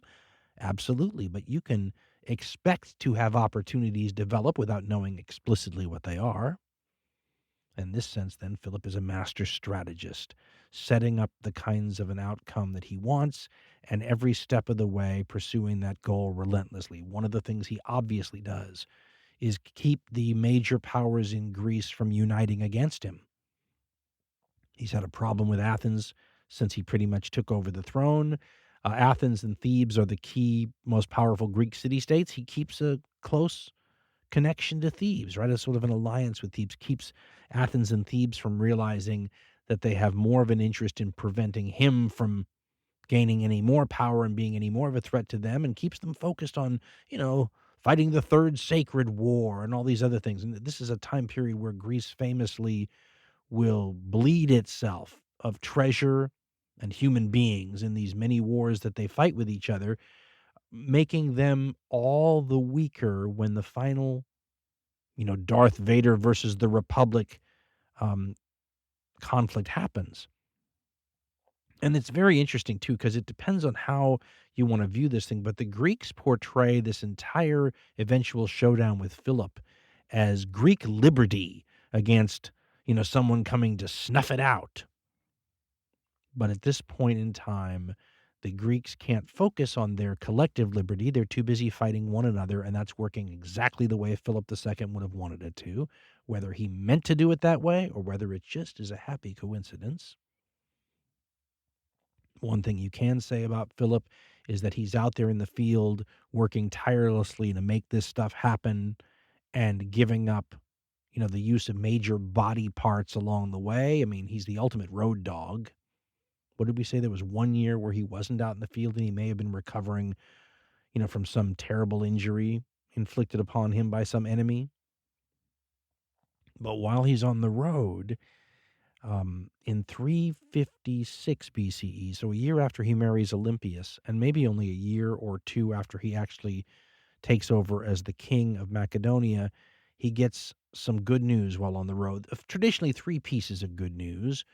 The first piece of good news is that his general Parmenio has defeated the Illyrians, which is always a good thing.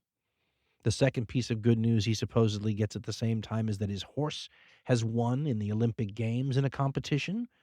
And this has a deeper meaning than the way it might sound. The fact that a Macedonian king is allowed to take part in the Olympic Games is a sign that the Macedonians have met the qualifications, the minimum qualifications to be considered as Greeks, which would have been a big deal to Philip. Then finally, the third piece of news, not necessarily in the order of importance, but that Olympius has borne Philip a son, officially named Alexander III, but we know him as Alexander the Great.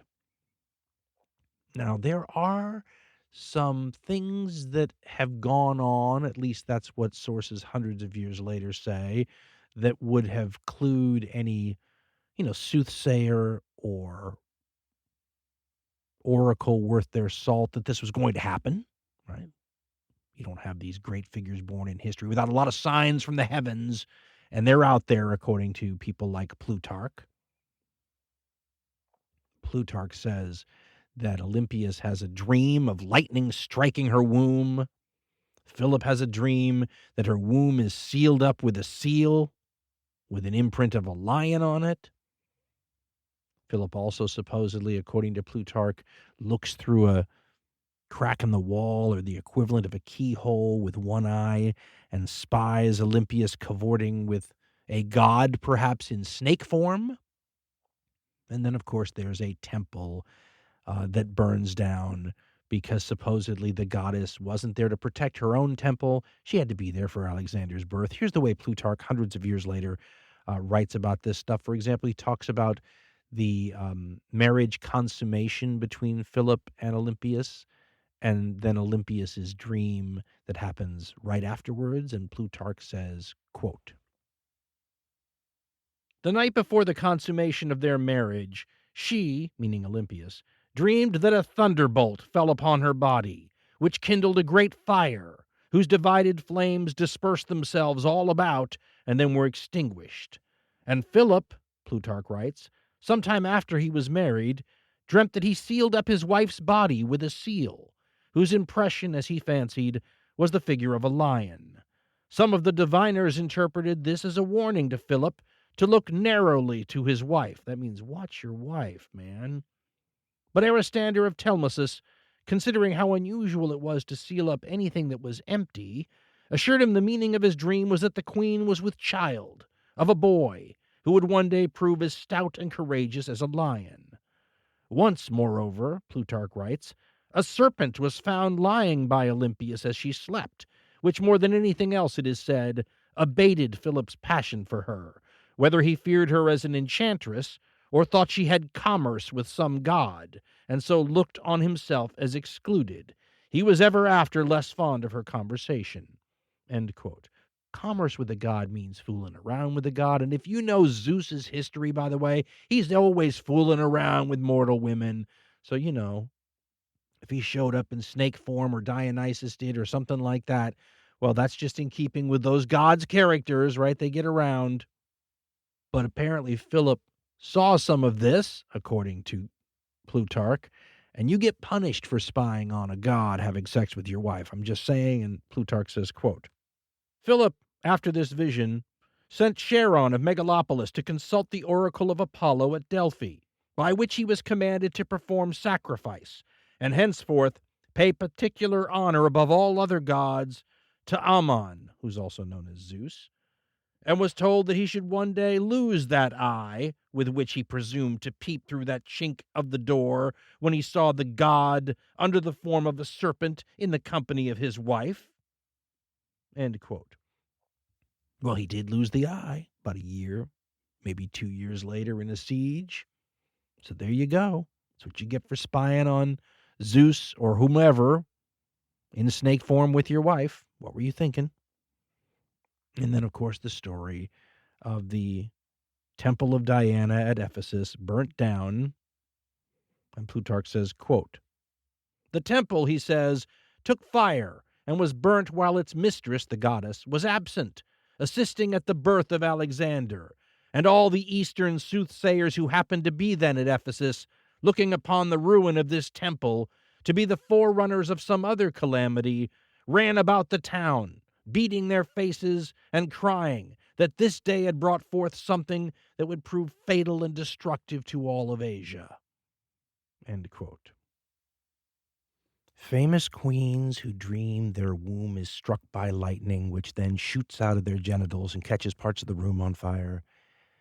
Maybe the greatest, or one of the greatest kings of ancient Europe, seemingly looking through a keyhole-type crevice in the door and seeing his wife cavorting with snakes and going to an oracle and being told you're going to lose that eye for spying on the god.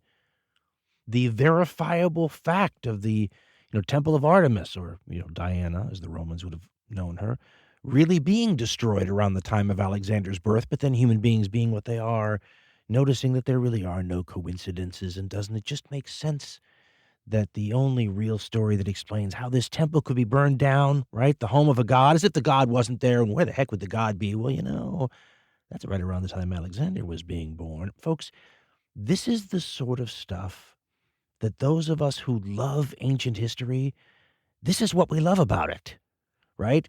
This is a place in your legitimate history books, right? I mean, if it's a history from the beginning of time to now, you're going to have, the founding of the UN and the Second World War and all these things near the end of the book, but you keep going backwards, and the ratio of facts to myth sort of changes. Maybe that's a good way to put it.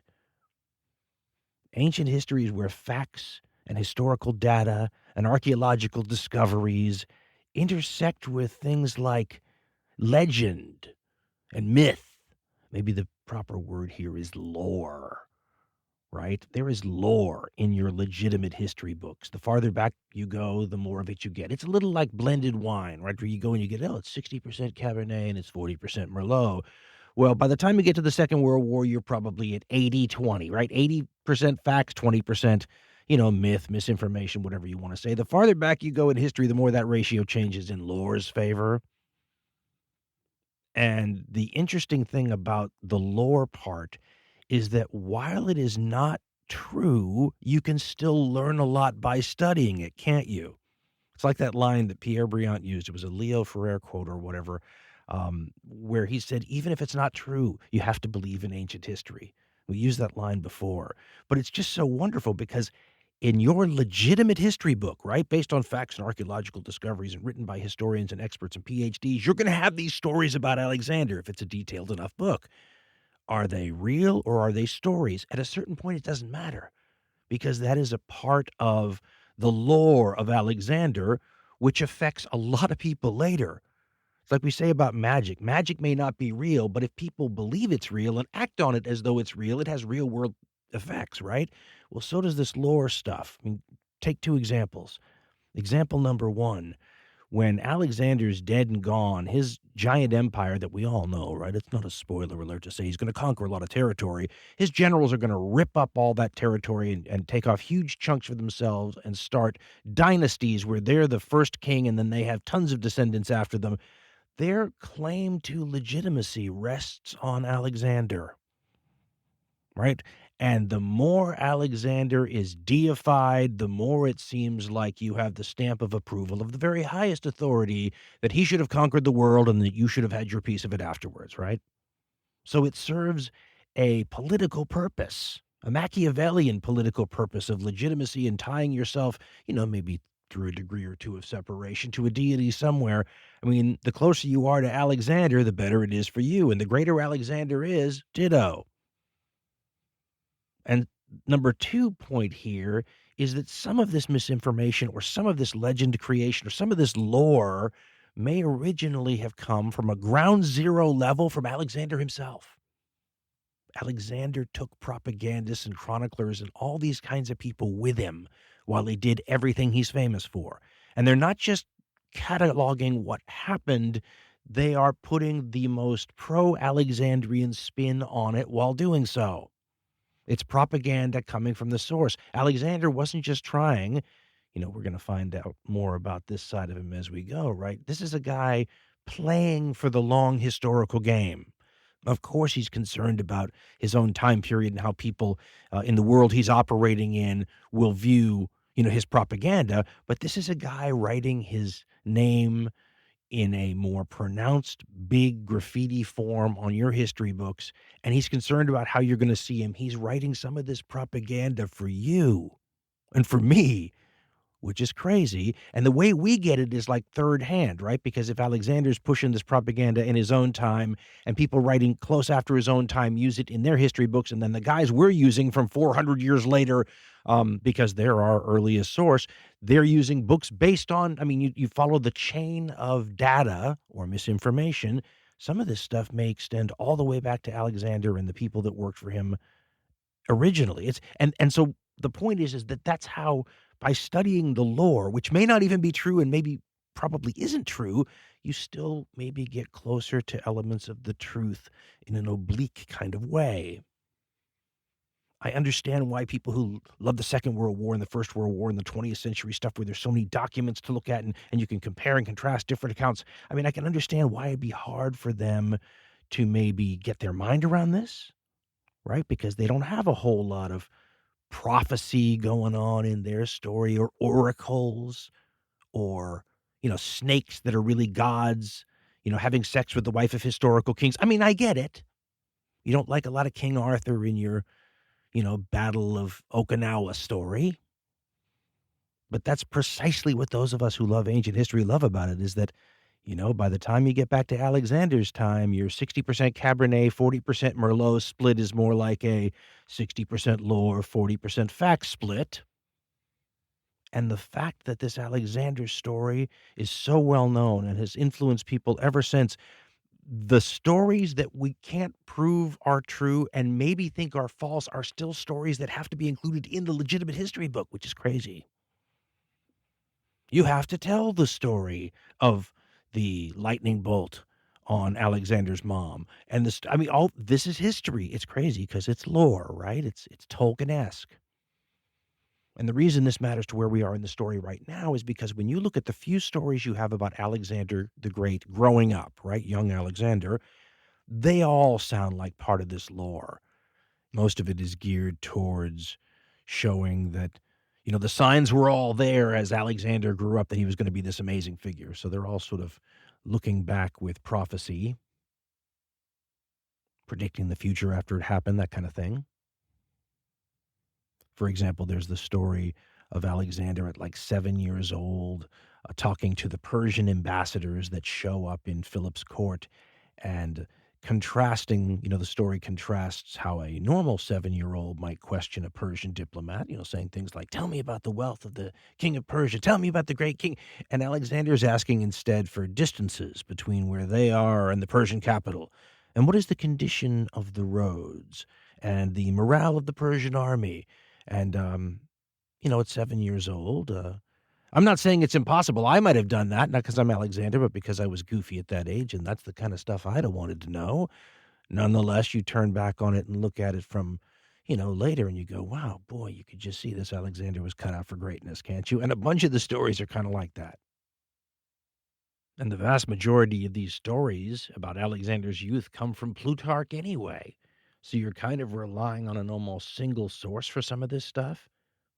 He's a wonderful lesson, by the way. Plutarch, a Greek who wrote in the Roman imperial era, he's a wonderful lesson about how sometimes, especially when you go into ancient history, these sources dwindle down to almost nothing. And sometimes you have certain historical facts resting upon a single work sometimes. I mean, Plutarch's one of these weird sorts of accounts where you don't have a bunch of stuff to compare and contrast it to. You can't measure Plutarch's accuracy on some of these subjects that he talks about next to some of his contemporaries, because we really don't have them. We do have other people that write about Alexander, but they usually talk about politics and his campaigns and his conquests and all that kind of stuff. Plutarch's like a screenwriter for A&E's biography. He's interested in different things. He's the guy that'll go up to a family member, an aunt or something, and say, tell me that story again about when Alexander was 7 years old and he interrogated the Persian diplomat and asked him about, the condition and morale of the Persian army. Those are the kind of facts that Plutarch liked. And because of that, he's our main source for a bunch of this stuff. The famous Alexander stories growing up, like the one about taming the untamable horse that became his horse, Bucephalus. That's another one of those Plutarch stories. The good news is there's a lot written on Plutarch and a lot of scholarly work on dissecting his writings. But, Plutarch was a guy who was supposed to be an Alexander expert, lived hundreds of years after Alexander, but he's an expert. He's a fan, and he's read all the documents in the library, and he probably had access to firsthand stuff, memoirs of people who campaigned with Alexander, stuff like that. So he's kind of a facts launderer or a data launderer for us today. We are getting firsthand accounts filtered through him, but he's got a purpose, and he's pretty open about it. He's a fan of Alexander.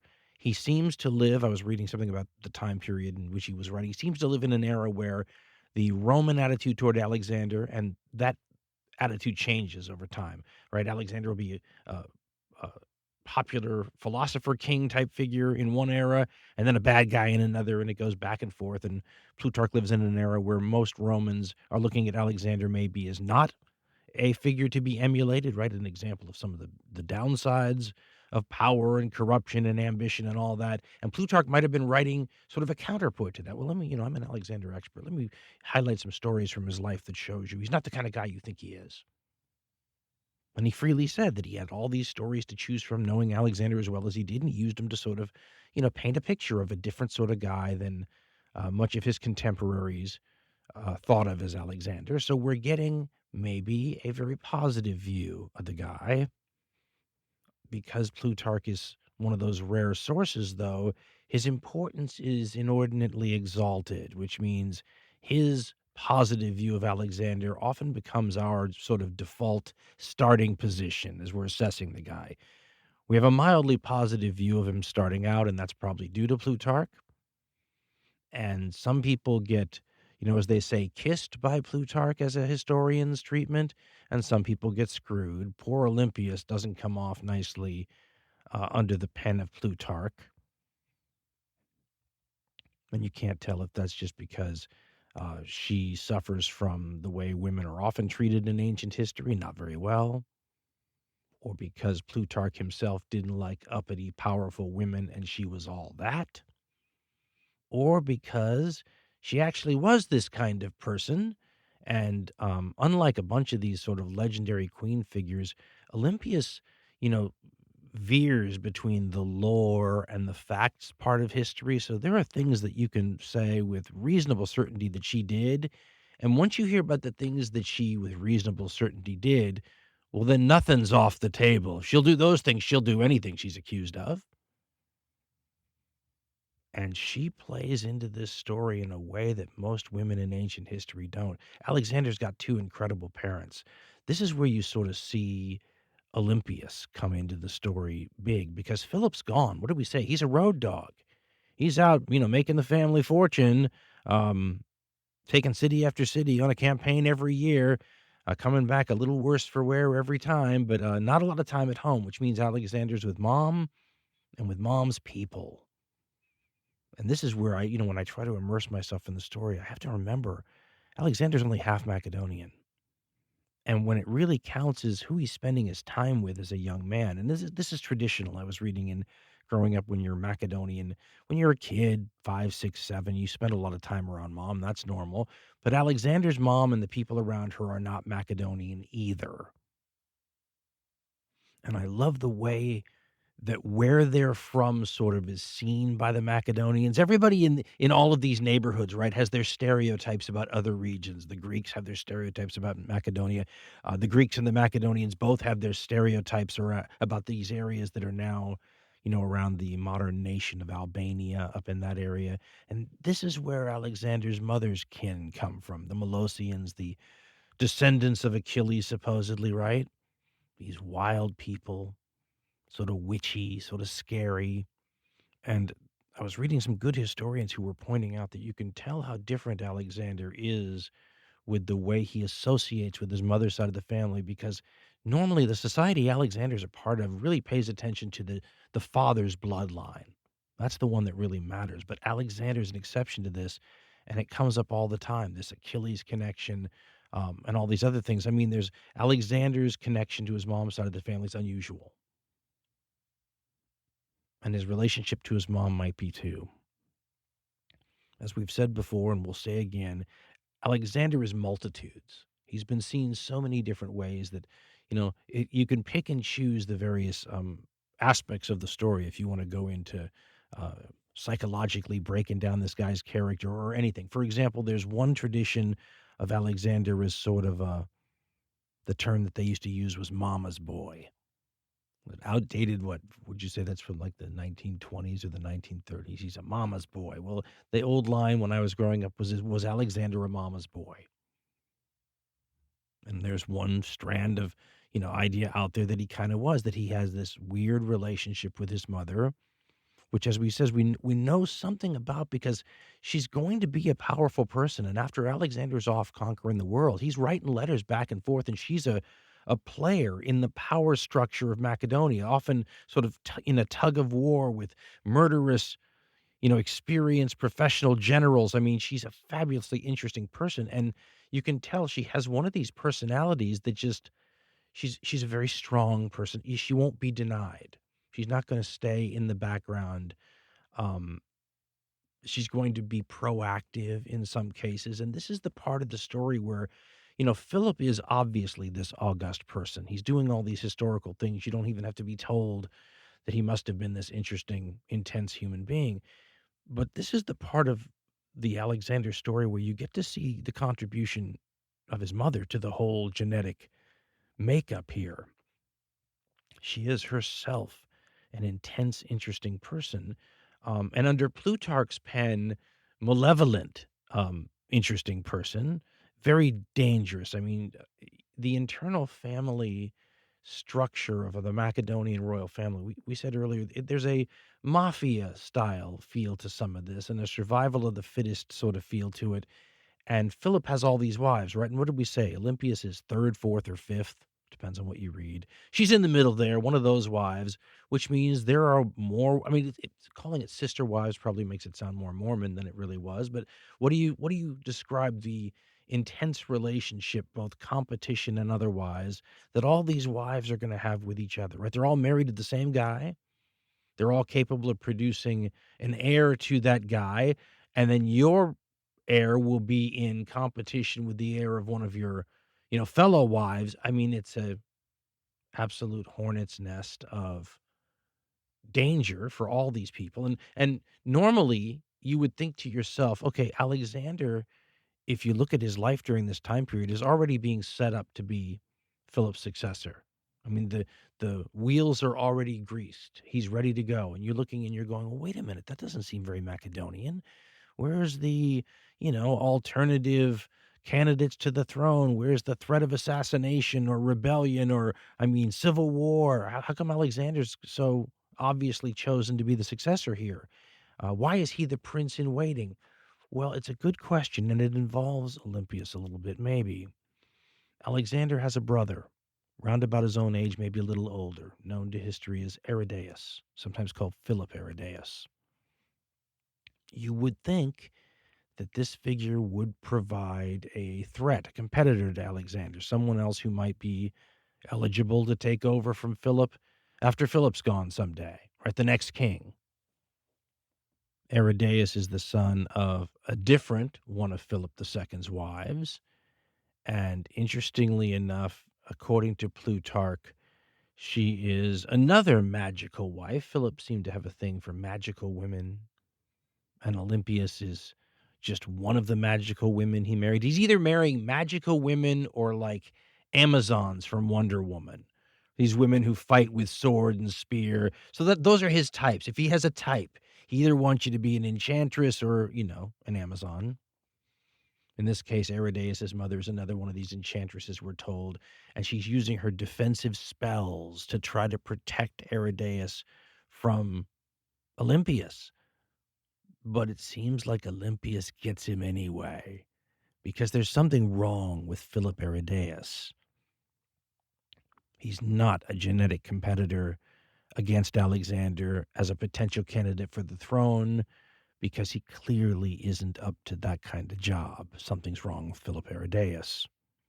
And the historians, they don't disagree. Nobody knows what was wrong with him. It seems he had some sort of mental disability. One of the ancient sources, and maybe Plutarch also, said something to the effect of when he was all grown up, he was still like a child. Plutarch makes it sound like this guy didn't start out this way. Perfectly normal child, gifted, was going to be just fine. And then somewhere in his early life, his mental health goes sideways. And Plutarch says it's because of Olympius, that she practices something. The Greek word is related to pharmacology or pharmacy, but it could mean potions, drugs, magic, whatever. Olympius gets him. And she either tries to kill him and fails, but leaves him mentally damaged anyway, or just tries to mentally damage him. I think it's Plutarch who said that Olympius destroyed his mind. Now, I don't know if Olympius really did something like this or not, but if she did, think about the whole different sort of spin that puts on the nature versus nurture debate, and how important that is to how a child turns out as an adult. If this is your mom, right, and your dad is Philip II, these are really interesting people to have, the ones setting the table for you as a child, literally, right, infusing their values and their ethics, their conduct, their morals, there's, all that sort of stuff. And let's not, suggest that their values are our values anyway. We judge them on a different scale because, look at how the rest of Macedonian history looks. They're not that outlandish, graded on a curve. But if mom is poisoning the other sons of your dad, let's just say that it's an interesting household and she's an interesting woman. And for the at least first part of Alexander's life, she has an inordinate amount of influence on it. And it's an amount of influence that will continue to some degree for the rest of Alexander's life, and he will be writing letters back and forth to her as he's conquering the known world, chastising her, helping her, getting information from her. She's sort of her son's inside man in Macedonia while he's gone, and she's in power struggles with powerful, murderous, ruthless, professional, experienced veteran generals. She's an amazing woman. But the lore part of her, right? The lore, for example, the idea that she poisons Philip Aridaeus to cause his mental disability, the lore side of her sometimes matches up pretty well with the stuff most historians consider to be factual. I mean, the woman who's accused of poisoning her son's half-brother will eventually kill him. That's not lore, that's history. And she'll not just kill him, she'll kill his wife too. And that wife is the granddaughter of her former husband, Philip II. So she's fully capable of that sort of inter-family type, homicide. But mom likes snakes and tells me maybe that I'm a god and that Philip's not my real father, and who happily would destroy the mind of my half-brother, gives a whole new meaning to the term maternal instinct, doesn't it? And the one thing that I liked in the movie that Oliver Stone did, his Alexander film, and I didn't like this move when I first heard about it. I was completely wrong about it. Was casting Angelina Jolie in the role of Olympius. She was perfect for it because there's a little bit of the exotic stuff going on where she feels a little bit more like she's from up country than the rest of the Macedonians, but there's also something a little, Dionysic about her. I mean, it worked perfectly. She's responsible for Alexander's early years, which I guess is pretty Macedonian anyway. 5, 6, 7-year-old kids usually spend time with their mom, and Alexander and his mom are together a lot, and she is the one who sets up his first tutor. She gets this guy from her home country, may have even been a relative. He's like a drill sergeant type of character, a Molossian hard ass, right? Comes in there, and he's going to whip the young pampered prince into shape, right? You want to command a bunch of killer Macedonian veterans. They're not going to take orders from some softy. Look, your dad's already lost an eye. He's limping. He's got broken collarbones. He's beaten up all over, leading the charge from the front. You better toughen up, little king boy.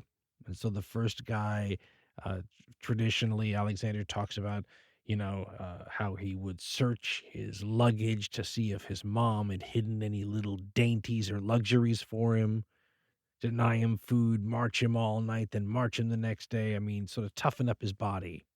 So the next guy is the one that traditionally, the sources always say, taught Alexander his letters. So I guess to read and to write and the basics like this. He's sort of an austere character, and reading between the lines, one gets a sense that he's almost like a guy, like a Stoic philosophy devotee who's sort of teaching Alexander to comport himself more like a king, even though, he'll have the power, but you're supposed to be more reserved, more Marcus Aurelius-like.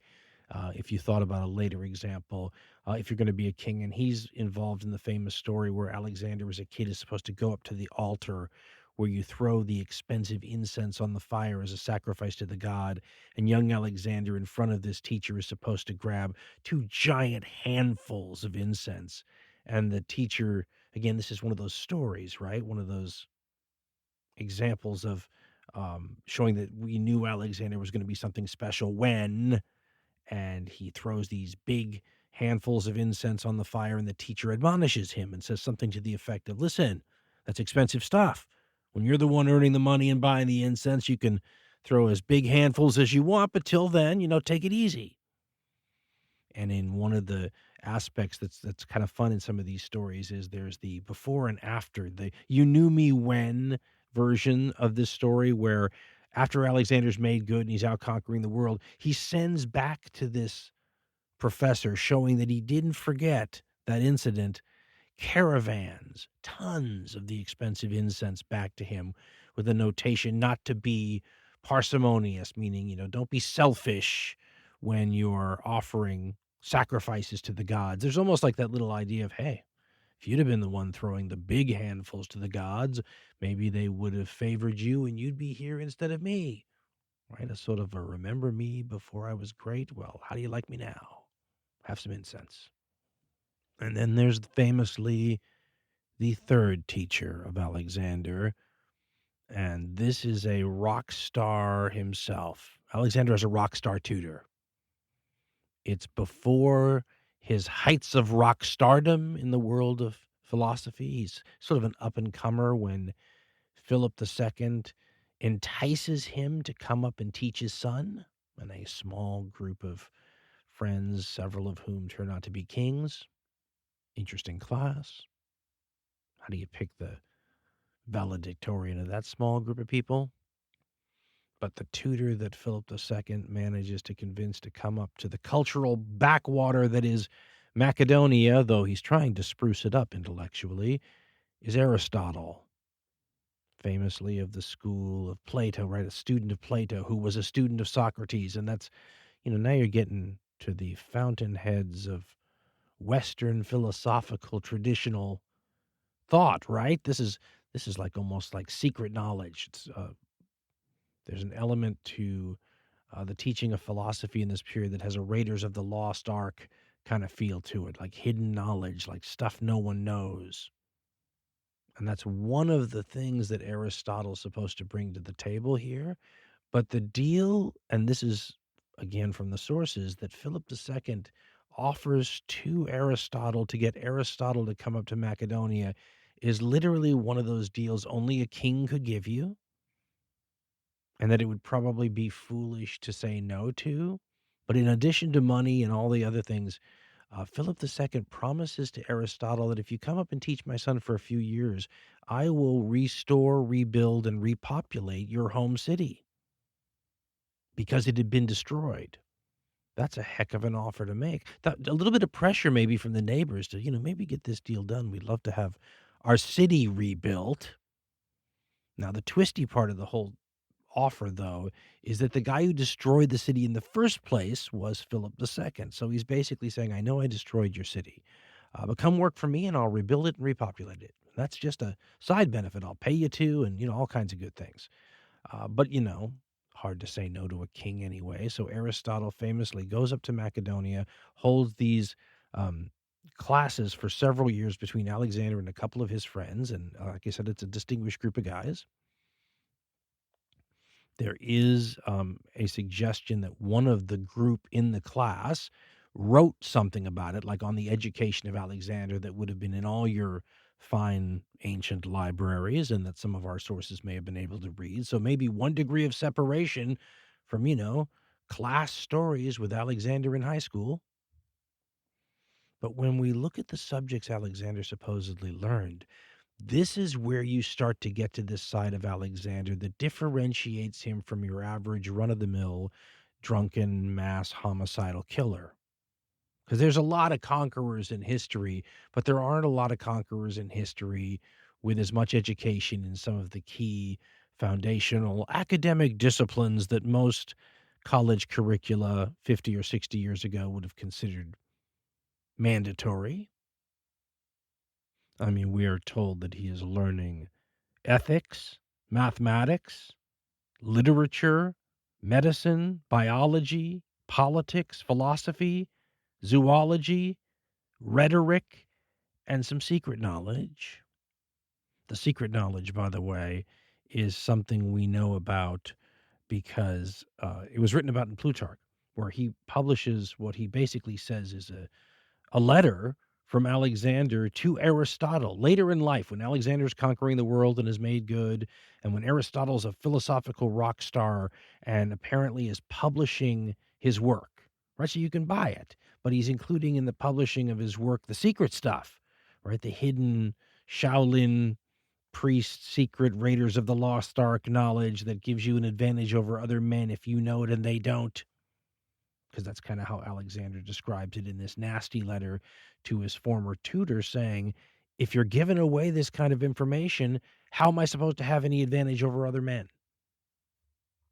Now, it's interesting to think about what secret information might have been involved in the philosophical teachings of a guy like Aristotle, which came from Plato, which came from Socrates. I mean, there's an intellectual tradition here that goes back to somewhere really interesting. But the way we should think about it is that Alexander has all of this as part of his makeup, right?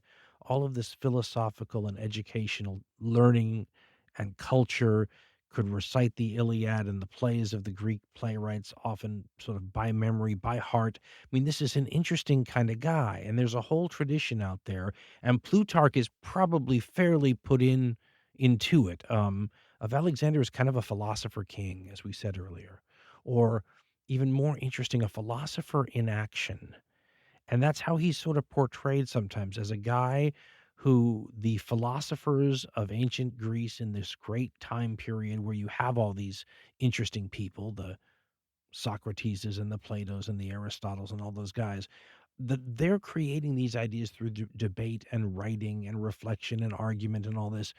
But they await a man of action who can take those ideas and put them into practice. Right? It's all theoretical until somebody tries it, right? And Alexander is that lightning bolt flash moment when the rubber meets the road in terms of philosophical thought being transmitted into the hands of somebody who can implement it in the real world, a philosopher in action.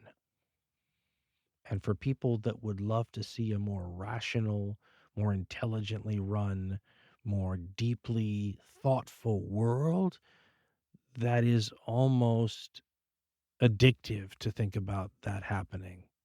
It brings a tear to your eye. It brings out all your utopian sensibilities, hopes, and dreams, right? Wouldn't it be great to have a philosopher king? You can almost hear it in some of the eras in human history where Alexander was seen that way, that this would have been the dream of some of the people back then. They were living in a time period where the idea of a philosopher king didn't have a lot of the baggage that it has today. Although, if Alexander's a philosopher king, he's probably, wouldn't you think, the philosopher king with the highest body count of any of them? Although philosopher kings can kill a surprising number of innocent people, but Alexander's got to be right up at the top, don't you think? And maybe there's a couple of key questions that we should throw into the mix when we're discussing this issue of Alexander as a potential philosopher king. What sort of philosophy are we talking about? I mean, just because you say it as though it's a high-minded humanitarian sort of philosophy that we should all be looking towards as something to be proud of and emulated and a sign of human progress, doesn't necessarily mean that at all, right? Philosophies can be evil too.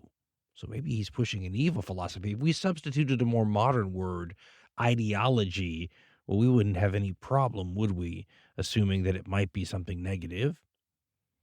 And then there's the impact of the body count on the philosophical point at all. I mean, let's imagine it's a wonderful philosophy meant to spread kindness and humanity and all the things we would love to think of as coming into the world and getting a chance to thrive. But what if he kills 50 million people to implement it? Is there a number there where it doesn't matter how great the philosophical ideas are, you killed too many people to implement them, so it doesn't matter? I don't know the answer to that. This is part of the great unknowables with Alexander, and the fact that he's got so many centuries of propaganda that's overlay the original issue. Good luck getting to the heart of that.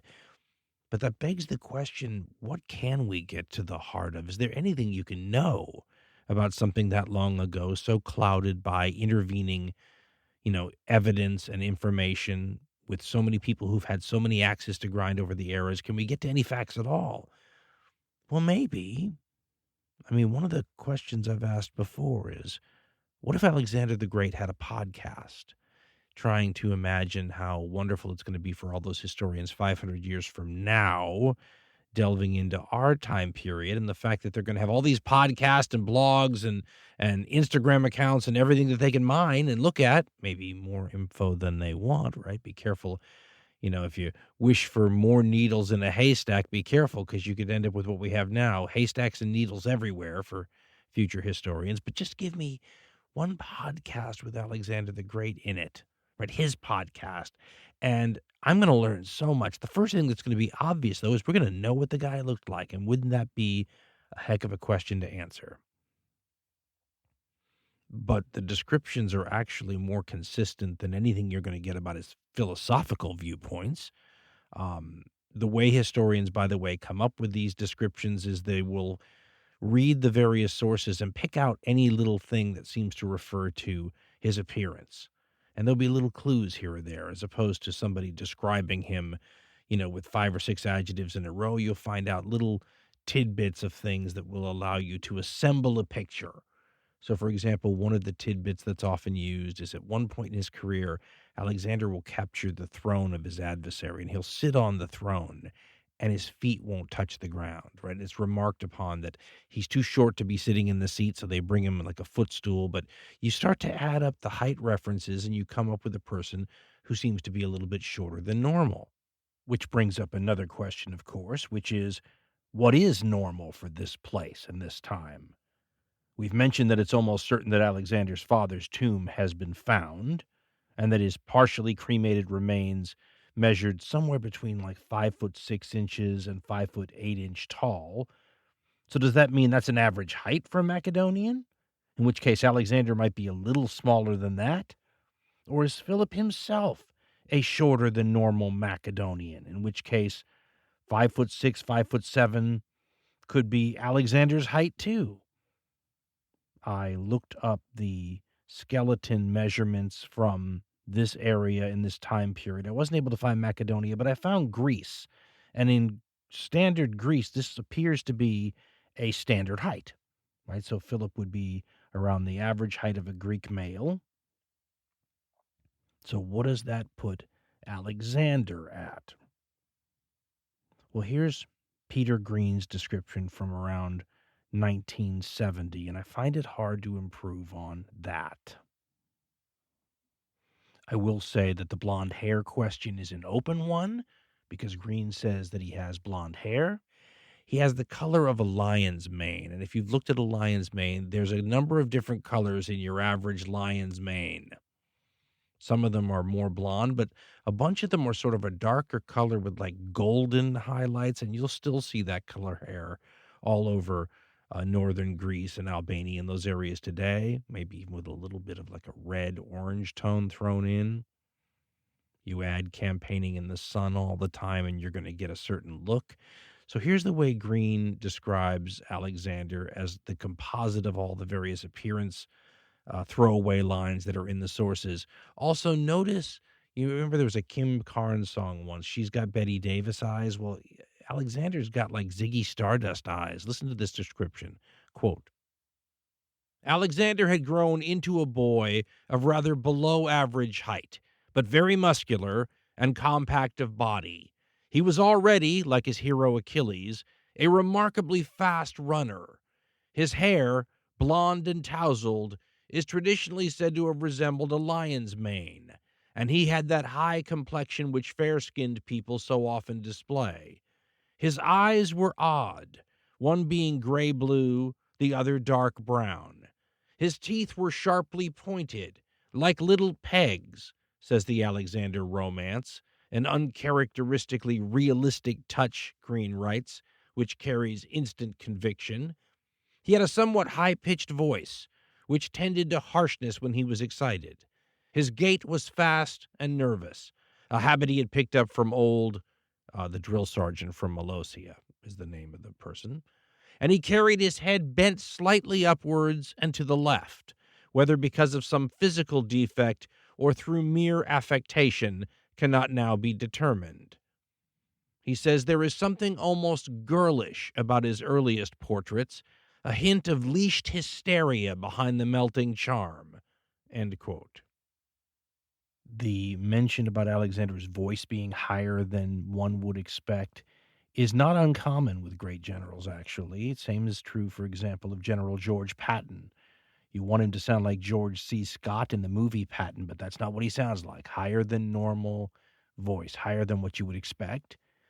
And something interesting, and you don't know whether this is just something that's made it down in the sources because, maybe you want to put the great human figures in history on a special, pedestal and say that they smell extra good, but Alexander is supposed to have smelled really good. So good, in fact, that the smell would linger on his clothes, and he just had a really good scent. And some ancient historians try to, figure out why that might be. Historian Ian Worthington, in his book By the Spear, gives a different account of Alexander's look and points out that even this could be a product of all the propaganda and even Alexander's ability to control this sort of stuff, because he's said to have liked certain statues of himself and not other ones, and said that, the guy who made the statue that he liked is the only guy who can make statues of him now. So he may have controlled how we see his look, but here's how Ian Worthington describes it. Quote, Alexander was a short man. After the Battle of Issus in 331, one of the captured Persian noblewomen mistook the taller Hephaestion for Alexander, and when he sat on the royal throne in the palace of Susa, his feet did not reach the ground. His actual appearance, Worthington writes, is controversial, depending on which ancient account is read. He was said to have a lopsided face, because his neck inclined to the left, a round chin, a long, thin nose, a bulging forehead above watery eyes, one of which was apparently light blue and the other brown, very sharp, pointed teeth, a high-pitched voice, and a thick, tousled mane of blonde hair. If he really did look like this, Worthington writes, then his later portraits were deliberately softened to make him more handsome. These busts also depict Alexander with his blonde hair in ringlets, with a central parting, and against the tradition of the times, beardless. Roman images, he says, like the one on the Alexander mosaic, were likewise idealized, as they feature Alexander with dark curly hair and sideburns. End quote.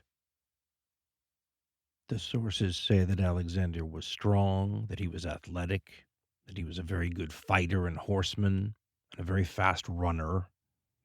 At one point, it is suggested to him that he should compete in the Olympics. He's so fast, and he said he would if he could only compete against kings, which is a very Alexandrian sort of line.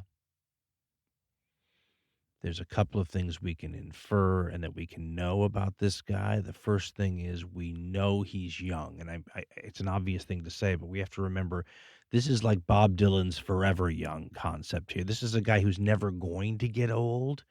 And so when we talk about how one should imagine him, height, weight, gait, look, hair color, all that sort of stuff, we should reflect on the fact that he's going to be young. And when he starts, he's going to be very young. We've got an 18-year-old or something, or a 19-year-old, when this guy is going to be leading this Macedonian Maserati of an army at some point. Can you imagine having tons of responsibility at 18, 19, 20 years? I mean, so this is a young guy. He is a person, we are told, who has a temper that can get out of control at times. He is somebody that is clearly a superior fighter, because if you look at the life of Alexander, he's a person who fights all the time. This is not a general like Napoleon or someone like Caesar who's back behind the lines making sure everything's where it needs to be and troops are going where they need to go. Alexander is leading the pack, and the number of times that he's going to jump over a city wall that they're besieging first, that he'll run into the midst of the enemy with his bodyguards trailing behind him. And the sheer fact that he doesn't die in these encounters that happen over years and years and years is a sign that he's quite capable of taking care of himself and being deadly. I mean, if the guy's like 5'4" or 5'5", he's a deadly monster of a 5'5", right?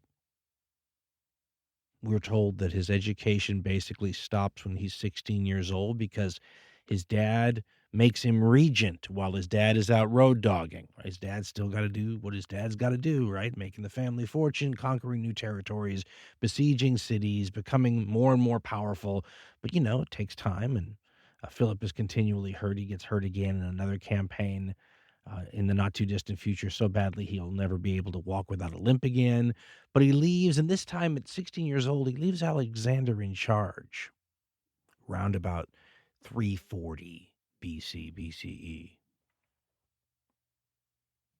And while Alexander is running the show while Philip's away, a rising up or some sort of insurrection occurs up north of Macedonia amongst a tribal people. So Alexander takes what forces he's been left from his dad, goes up there, conquers them, exiles them from their city, repopulates the city the same way dad would have done, and renames it Alexandropolis, just like his dad would have done too. His dad would have called it a Philopolis. So his son just named it, this will be my first city I'll name for myself. 16 years old, got my first city, Alexandropolis. What would you have named it? This also is presented like a milestone in this guy's life, right? First battle he's commanded. I'm trying to think of 16-year-old Alexander. Again, whatever we want to think of this guy, he's clearly a kid out there in his first battle as the one in charge. I'm sure he's leaning on the very powerful, very dominant personalities of these generals heavily, but at the same time, this is a guy who at 26 years old is going to be able to say, I've been out there on the battlefield for a decade. That's crazy.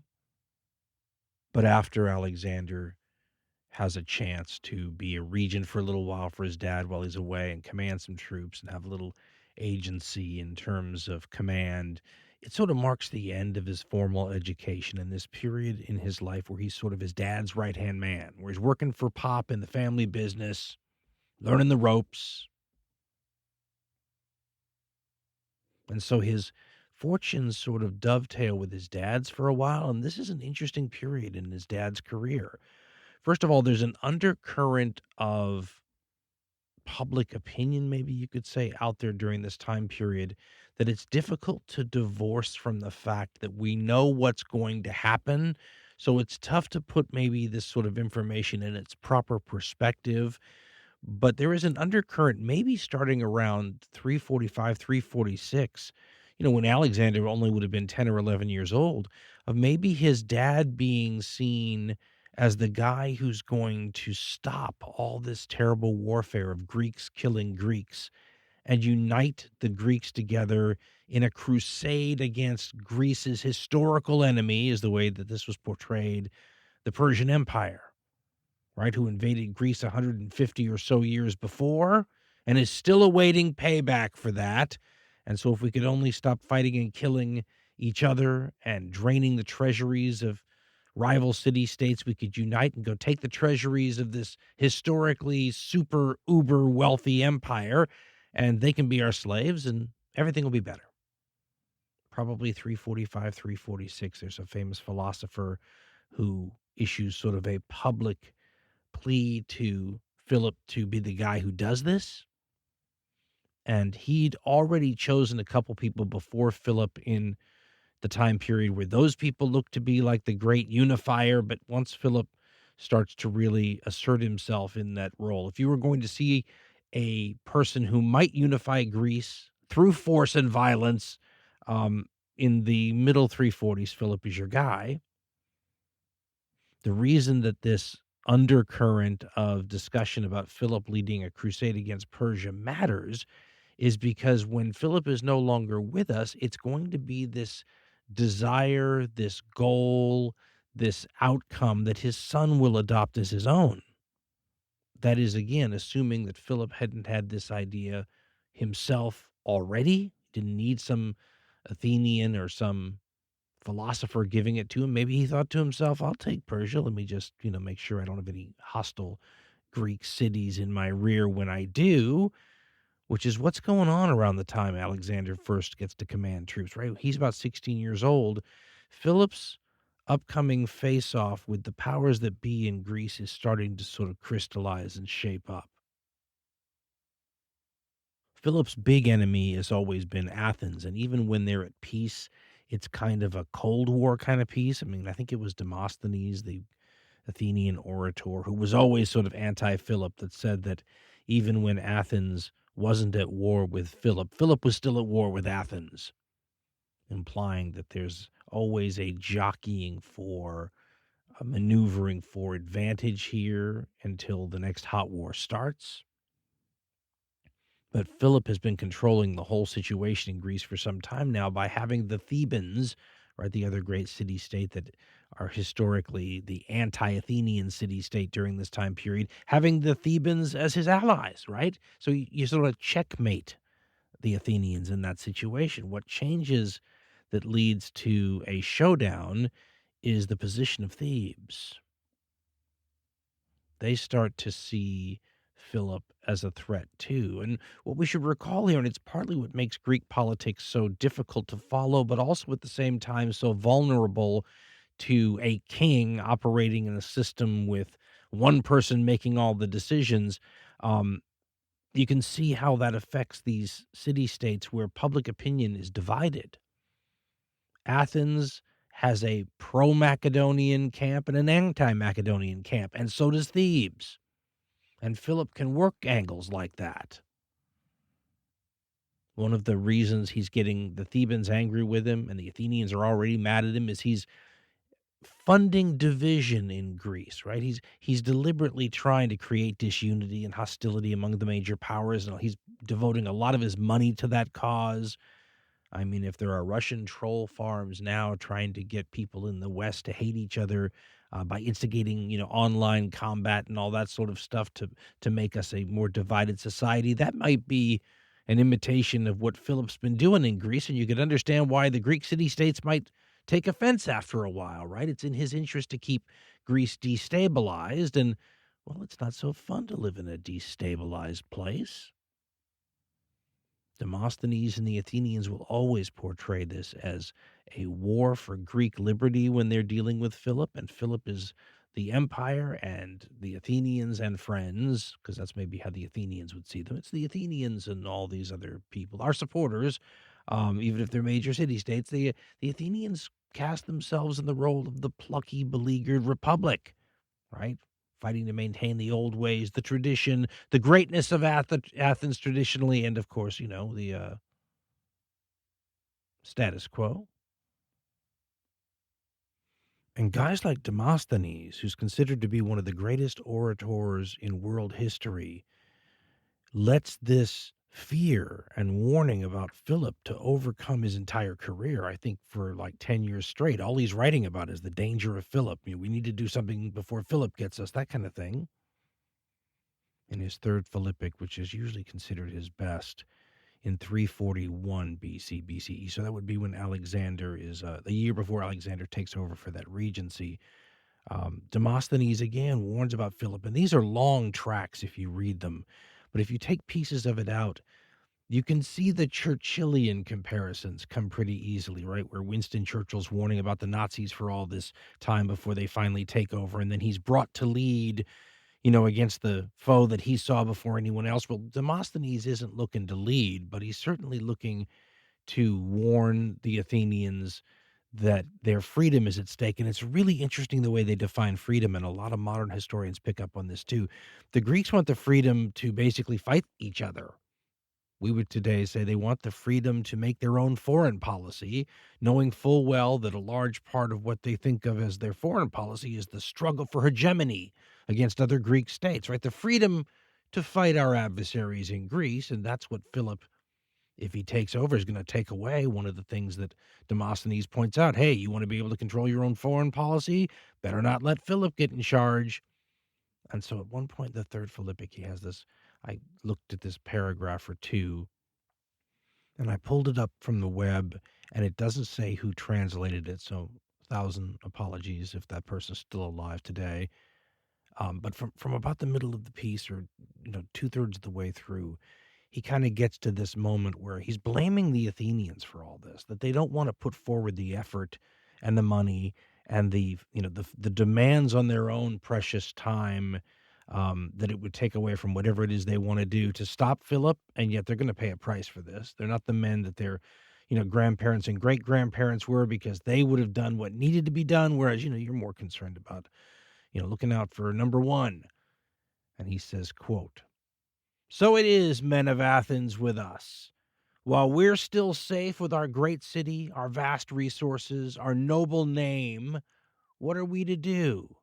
Perhaps someone sitting here," meaning the assembly where he's speaking, "has long been wishing to ask this question. Aye, and I will answer it, and I will move my motion, and you shall carry it if you wish. We ourselves, in the first place, must conduct the resistance, and make preparation for it with ships, that is, and money and soldiers. For though all but ourselves give way and become slaves, we at least must contend for freedom. And when we've made all these preparations ourselves and let them be seen, then let us call upon the other states for aid and send envoys to carry our message in all directions, to the Peloponnese, to Rhodes, to Chios, to the king, meaning the king of Persia. For it is not unimportant for his interest either that Philip should be prevented from subjugating all the world, that so, if you persuade them, you may have partners to share the dangers and the expense in case of need, and if you do not, you may at least delay the march of events. For since the war is with a single man, and not against the strength of a unified state, even delay is not without its value." End quote. That's a pretty cool, ominous line, right? I mean, if you're really just fighting one guy as opposed to, the next guy in line who can take over, because they're not foreseeing Alexander. They figure Macedonia is just going to fall apart without Philip, and anything could happen to one guy, right? Well, that Philippic was giving Athens yet another warning, a full 3 years before the disaster that's in their future, the disaster that is the Battle of Chaeronea. The Battle of Chaeronea is one of those battles that everyone who's familiar with ancient Greek history knows, because it's very famous, it's super important, but it's not one of those battles that's gotten a lot of publicity outside, the narrow, specific, ancient Mediterranean genre. But the reason it's important is this is the time period where really the first time in hundreds of years since the Greek city-states first arose on the scene that they get leashed by an outside power. There have been moments where one Greek city-state, like a Sparta or an Athens or a Thebes, dominates the other ones, but it's always been a Greek city-state involved in the process of controlling other Greek city-states. The Battle of Chaeronea is between Greek city-states and an outside power. And it is one of those battles where everything is on the line. It's very typical of battles in the pre-modern world, the ancient world, where a single battle can decide the whole war. So think of the stakes here. Lose here, lose everything. Win here, and see what happens. To get a sense of the dread, though, and the feeling that overcame the Athenians when they realized that the Darth Vader figure that people like Demosthenes had been warning about forever was finally upon them. Diodorus of Sicily, Diodorus Siculus, writes about what happens when, as tensions are sort of heating up, Philip makes a surprise move and seizes the initiative that puts Athens in a precarious position, and then the people in Athens find out about it. And Diodorus writes, quote, "Given that the Athenians were unprepared, there was, after all, a peace treaty in place between them and Philip. He was expecting an easy victory, and that is exactly what transpired. Some men," Diodorus writes, "arrived one night in Athens with news of Philip's occupation of Elade and of his imminent arrival in Attica with his forces. The Athenian generals had not been expecting anything like this, and in a state of shock they summoned the trumpeters and told them to keep sounding the alarm all night long.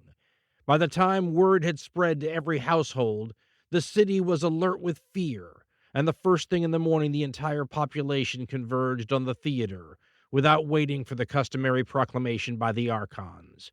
When the generals arrived, they introduced one of the men who had brought the information, and after he had said his piece, a fearful silence gripped the theater. None of the men who usually addressed the assembly dared to offer any advice. And although the herald called repeatedly for people to recommend courses of action that might save them all, not a single speaker came forward. In a state of great uncertainty and fear, the people kept looking towards Demosthenes." End quote.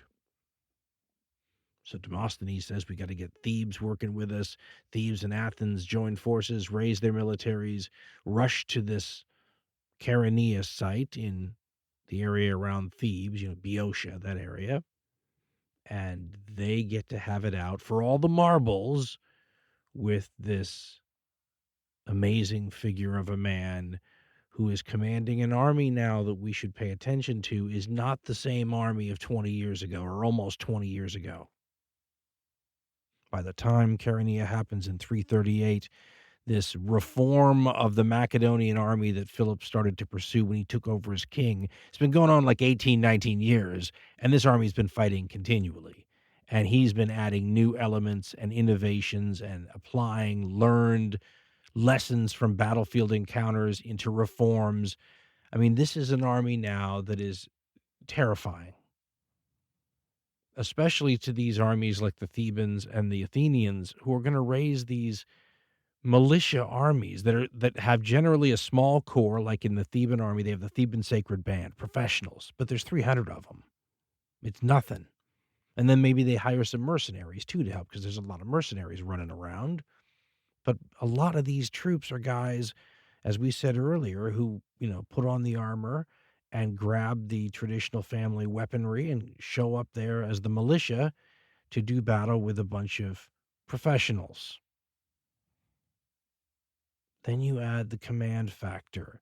One of the things that just bedevils a person who's interested in Greek military history is that so much of the political side of places like Athens bled into things like military command. Their political system essentially liked to elect generals and then keep moving them around all the time. And, don't let anybody get too powerful. But there's a famous line quoted, I forgot which of the ancient sources mentioned it, but Philip is supposed to have marveled in the fact that the Athenians could come up with like 10 good generals a year, because that's how many they had to elect. He goes, "When I've only found one good one in my whole life." He was talking about Parmenio.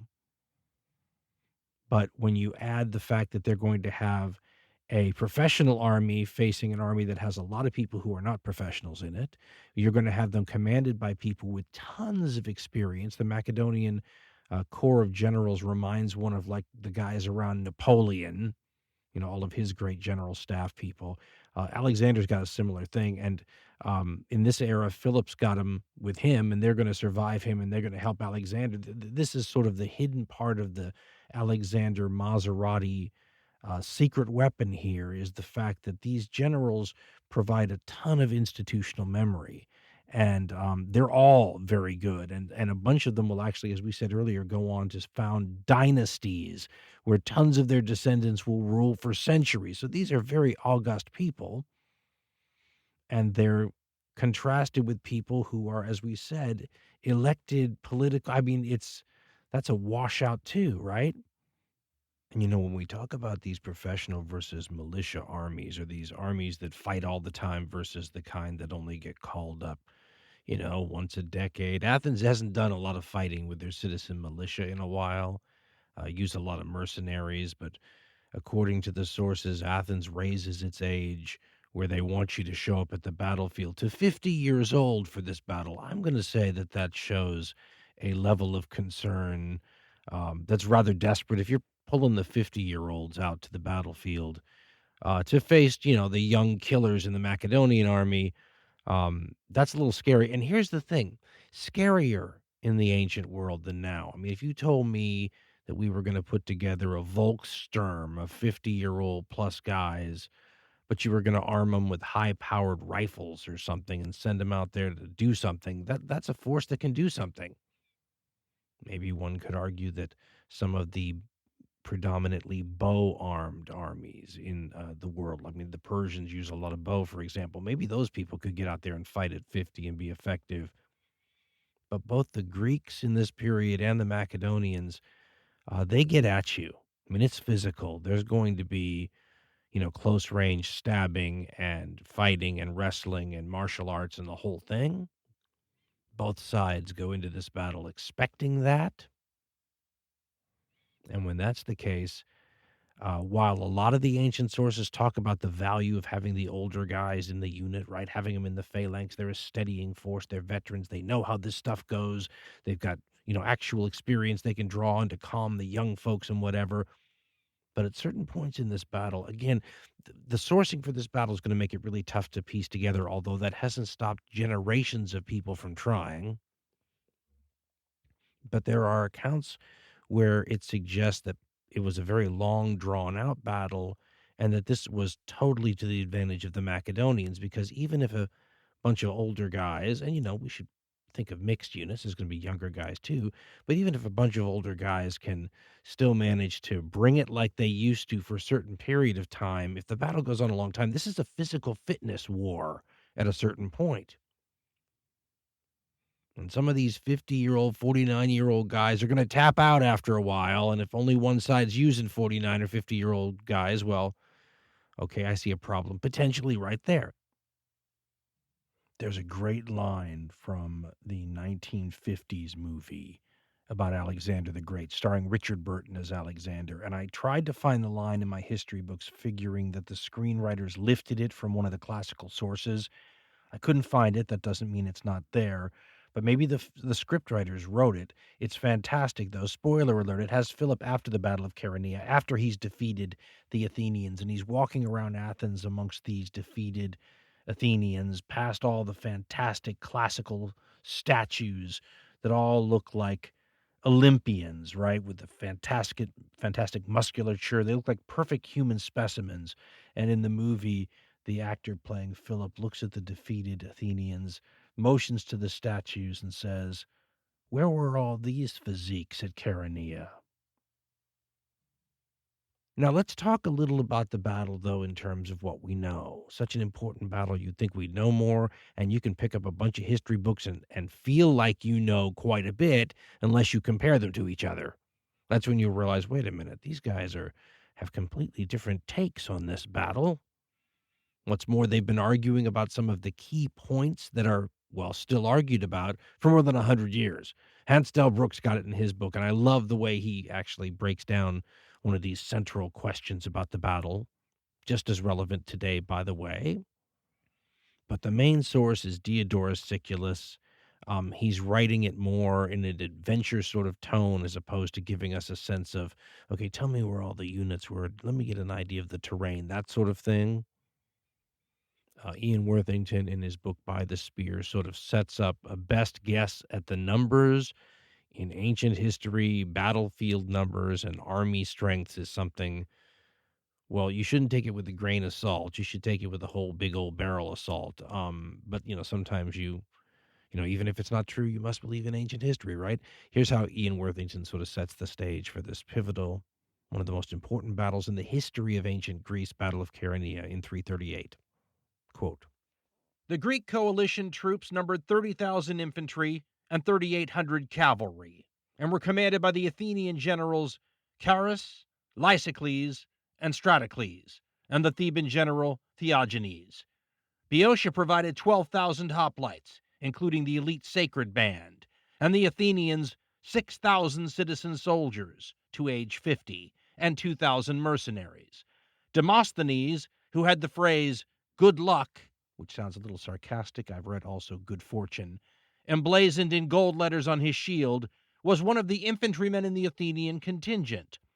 Philip commanded 30,000 infantry and 2,000 cavalry, composed of 24,000 Macedonians, and the rest from Thessaly and Phocis, or Phocis." End quote. Diodorus Siculus is the main account of the battle, and he makes it sound as though, the second that Demosthenes goes to convince Thebes to join the alliance with Athens, that it was on and the battle happened right away. But it was several months of jockeying and Philip still trying to pursue diplomacy. If you were trying to take a pro-Macedonian position here, you might say, hey, Philip kept trying to make a deal. Didn't want it this way. Whereas the people on the allied Greek side would say Philip was trying to pry us apart so that he didn't have to face us. But eventually, of course, it comes down to the battle. And this is how Diodorus Siculus has it set up and how it goes. I'm using the excellent Robin Waterfield translation of Diodorus, by the way. And the author has Diodorus saying, quote, "At daybreak, the armies were drawn up for battle. Philip posted his son Alexander on one of the wings. He was only a teenager, but was already well known for his martial spirit and forceful energy, and gave him his most senior officers in support, while he took command of the other wing at the head of the crack troops and deployed all the other individual units as the situation demanded. The Athenians, for their part, divided their forces by nationality, entrusting one wing to the Boeotians and taking command of the other themselves." End quote. Then Diodorus has the battle happening, and Alexander's sort of having the initial success, which he says prompted Alexander's dad to then compete with him. Well, judge for yourself. But here's how the actual account of the battle, in the best account that we have of the battle, describes it. Quote, "A fierce and prolonged engagement ensued. So many men fell on both sides that for a while the battle allowed them both equally to anticipate victory. But Alexander was eager to put on a display of valor for his father, and he was in any case excessively ambitious. And besides, there were many good men fighting alongside him in support, so it was he who was the first to create a breach in the enemy lines. He slew so many of those who were ranged opposite him that the line was wearing thin, and since his companions were being just as effective, the enemy formation as a whole was constantly in danger of being breached. The bodies were lying in heaps by the time Alexander was first able to force the troops facing him to turn and flee. Next, Diodorus writes, it was Philip's turn to bear the brunt of the fighting. Refusing to yield the credit for victory even to Alexander, he first drove the enemy back by main force and then compelled them to turn and flee. Victory was his." End quote. Like many of the Athenians at the battle, Demosthenes ran away. They were driven through a narrow pass, a couple thousand dead amongst the Thebans, a couple thousand amongst the Athenians, probably more taken prisoner, and one of the most consequential battles that have ever occurred in Greek history is over. Now, from that meager description that Diodorus gives, and then another historian who's not even as good on this as Diodorus, the entire battle has been mapped out by some historians. The arguments over what the tactics were and how it played out have been going on for well over 100 years, and the ones in Hansdale Brooks from more than 100 years ago, I think I still like the best. If I had to name the number one controversy, and it's still the number one controversy today, it was in Del Brooks' time too, is the supposed backstepping of Philip and the phalanx. What they mean by that is there's a tradition that in order to destabilize the Athenians, either by making their line separate, right, one part of the line moving forward while the other stays still, leaving a gap, or simply destabilizing because it has to move the formation in front of them, that Philip and the phalanx backed up on the battlefield during the fighting. You will find a lot of historians who will believe this, and I'm in no position to contradict them, but I am going to cite the wonderful Hans Delbruck, who I love so much because he was able to arm his students with these weapons and drill them on the field and see how things go. And sometimes he just won't accept nonsense. Now, I do think he undersells the capabilities of our ancestors to some degree, and that some of what we know now about how the Romans functioned and some of these armies and the Chinese, I mean, I think he would find some of that intriguing, and he'd have to, modify some of his beliefs. But there are certain bedrock, hardcore logic from a German military perspective before the First World War that just brings to these issues where you just find it hard to argue with. And here's what he says about the idea that Philip and the phalanx backed up on the battlefield while the battle was going on. And he says, quote, and by the way, this is in the footnotes where Delbruck is arguing with his fellow German military historians about this question, and he writes, quote, "Since the above words were written, Kronmeyer has studied the topography of the battlefield, and based on that study has attempted to make a more exact reconstruction of the battle in the above-cited work. His reconstruction effort, however, completely failed, as Roloff, another historian, has proved in the work already cited, and E. von Stern has also recognized. For the attempt is based on not only a completely insufficient and unreliable source materials, but also on the monstrous idea that Philip's phalanx pulled back 600 meters without making a turn." He's quoting the other author now. "An individual man," Delbruck writes, "can hardly move backwards 600 meters on good ground without stumbling. A phalanx that tried to do that," he writes, "in the open field would very quickly end up with its men lying on the ground, one on top of the other. When a unit moves backwards on the drill field, it can only go a few feet in the strictest drill formation of the back step. It is particularly characteristic that Kronmeyer's idea of an orderly backstep movement by a close mass formation of 15,000 men is not just a possible accidental slip, but the author sought to justify his grotesque concept in detail, end quote. It's an example, though, of how wonderfully heated these what really happened in this ancient battle sort of conversations can get, and at the core of the issue, how ultimately unsolvable it all is, because we don't understand the physics of the ancient battlefield. More on that later in this story. My favorite summation of what this battle meant to the history of ancient Greece, to the history of Philip, Alexander, Macedonia, and everything that's going to happen from this point out. My favorite account of this is, again, also, I guess I love the old classics, the Will Durant one, where he sums up the stakes of what just happened and says, quote, "The results of Chaeronea were endless. The unity that Greece had failed to create for itself had been achieved, but only at the point of a half-alien sword. The Peloponnesian War had proved Athens incapable of organizing Hellas, meaning Greece. The aftermath had shown Sparta incapable. The Theban hegemony, in its turn, had failed. The wars of the armies and the classes had worn out the city-states and left them too weak for defense. Under the circumstances," Durant writes, "they were fortunate to find so reasonable a conqueror, who proposed to withdraw from his scene of his victory and leave to the conquered a large measure of freedom. Indeed, Philip, and Alexander after him, watchfully protected the autonomy of the federated states, lest any one of them, by absorbing others, should grow strong enough to displace Macedon. One great liberty, however, Philip took away, the right of revolution. He was a frank conservative who considered the stability of property an indispensable stimulus to enterprise and a necessary prop to government. He persuaded the synod at Corinth to insert into the Articles of Federation a pledge against any change of constitution, any social transformation, any political reprisals. In each state, he lent his influence to the side of property and put an end to confiscatory taxation," end quote. Durant kind of makes Philip II sound a little like a Reagan-era Republican there at the end of that quote. Maybe he's into supply-side economics, too. But, Reagan sort of had a tough guy image, sort of portraying a John Wayne-style character. And John Wayne, of course, was another actor portraying a sort of a cowboy character, right? A self-reliant, tough but fair, wouldn't want to mess with him or get him mad at you, kind of an American stereotype. Well, Philip II's not an actor playing that stereotype. Philip II is the cowboy. And after the Battle of Chaeronea, he treats the two main opponents that he just defeated quite differently. Athens gets treated lovely. They're so scared after the battle, we're told, that they're ready to arm their slaves, conscript every guy up to 60 years old. They're frantically trying to get the defenses in order.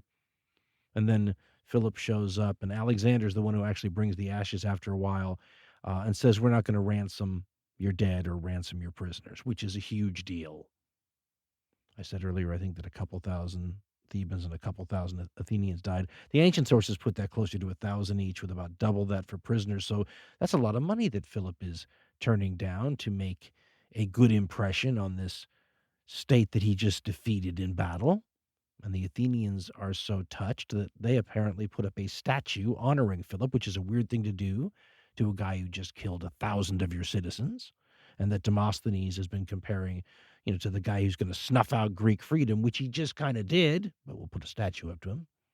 But he's playing the long game here, right? These people all kind of work for him now, and he wants a little, tranquility amongst his employees. And by working for him, I mean, he's going to create this league that includes all these people as members. Thebes is not going to be treated as nicely as Athens, by the way. They were seen as allies who treacherously turned on the Macedonians, so Philip was tough on them. And he's sort of sending a message here, right? You be my friend, you cooperate with me, I can be very lenient and fair, but you turn on me, you go against my wishes, you work against the, collective cause here of the group, and you'll pay. The new group is called the League of Corinth. Philip invites everyone. The Spartans don't show up, but at this point in Greek history, nobody cares. The Spartans are not a major arbiter of power in Greece anymore, so when they decide to sort of thumb their nose at all this, it's fine with everyone. But this League of Corinth, which would probably be called the League of the Greeks, which I think is closer to its contemporary name, this is Philip's vehicle for controlling Greece. And there are multiple different ways to look at it, because if you are worn out by essentially civil war for decades and decades and decades, maybe anybody who keeps the peace and protects all the Greek city-states from all the other Greek city-states is a hero. And that's sort of what this new arrangement requires, by the way. It's a wonderful example of, in history, which you don't often get, of collective security being imposed, where the deal that everyone agrees to is that if anybody gets out of line and starts fighting, tries to conquer something, anything like that, the rest of the city-states and Macedonia all turn against them, show up on the battlefield with their soldiers, and chastise them back into peaceful coexistence, collective security. It's a little like a NATO alliance if a NATO alliance were run by an authoritarian dictator. But as we said, I mean, depends on your point of view. Demosthenes can paint Philip out to be this, Al Capone-like figure, whereas if you're a small city-state in Greece and you don't care one whit for who's wrestling over the top dog hegemony position, Thebes, Sparta, Athens, what does it matter to you? You just don't want to get your city rolled over as part of the wars. What a guy like Philip is finally promising you is that it's going to be peaceful around here and safe. And because he does this almost instantly, I mean, first he establishes the league, then the league votes him the boss, and then he essentially makes the plan of the league to go and launch a revenge war against the historic enemies, the Persians. Philip is not somebody who believes that old phrase, justice delayed is justice denied. He's fine getting them for what they did 150 years ago, and he's going to use this league as the tool that creates a collective effort for that goal. I mean, this is the dream of the people who advocate pan-Hellenism forever, right? Unite the Greeks, enforce peace, go get the Persians. We'll all be rich, have slaves, and, Greeks won't be killing Greeks, and Greece will be ruling barbarians the way it's supposed to be. And here it is. It's not a perfect situation. I'm sure a lot of these pan-Hellenic philosophers would have preferred an unquestioningly Greek person to play the role of Philip, but they'll take what they can get. What did Durant call him? A half-alien? But Philip is about to embark on this endeavor at 45 years old. Sure, he's beat up. Sure, he's likely to be involved in a lot of physical fights still to go. But this is a guy who could live quite a bit longer. Most Macedonians would want the greatest king by far in their history probably to get a chance to live quite a bit longer, but that might not be a universal feeling. And wouldn't that be a very Macedonian thing too? In this case, it's worth asking what Alexander's feeling at a moment like this. Because at this point, there's not much that can stop what Philip's about to do here. He's poised to create a higher level of history than anyone from his part of the world has ever done. Not much can stop him, but his personal life can. What's about to happen in this story is proof positive that the, personal lives of people in the past can influence even the largest events. And you can see it all the time when you run into places where power is highly concentrated, especially if it's in a single individual. Then the drama in that single individual's life intersects with global geopolitical events, that have ramifications for the entire rest of history. It's crazy how you can get a sort of a, Real Kings of Macedonia kind of, real Beverly Hills Housewives kind of feel to the whole thing. But what's going to destroy Philip is not some enemy that can contend with his generalship or his, machinations conducting realpolitik, or his economic base that he's built over, decades now ruling. What's going to hold Philip back and eventually destroy him is his personal life and his family life and who he sleeps with, probably.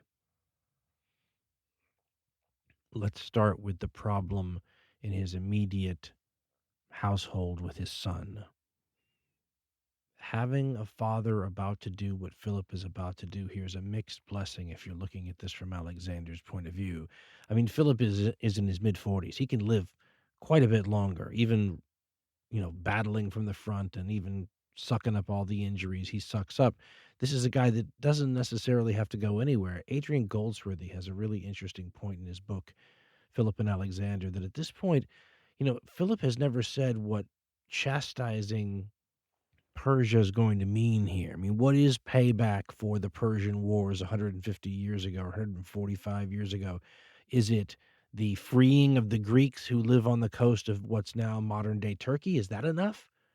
Or is it taking all of what's now modern-day Turkey? Or maybe the coastline around Syria and Lebanon and all? I mean, where does it stop? Maybe you want to take all of the west of Persia, or maybe you just want to fight some battles against the great king of Persia and see how it goes and adjust your, goals accordingly. Nobody knows what Philip's trying to do here. And nobody knows whether Alexander is a part of those plans or not. Can you imagine if Alexander gets left at home to be the regent who rules Macedonia when nothing's going on in Macedonia as his father goes out and conquers the world? In Philip versus Alexander, Adrian Goldsworthy puts it this way, and you just imagine how much money a counselor or a psychologist who could get this son, father, and mother anywhere near his psychiatry couch, how much money. I mean, that's a twice-a-week problem right there, maybe 3 times a week visits.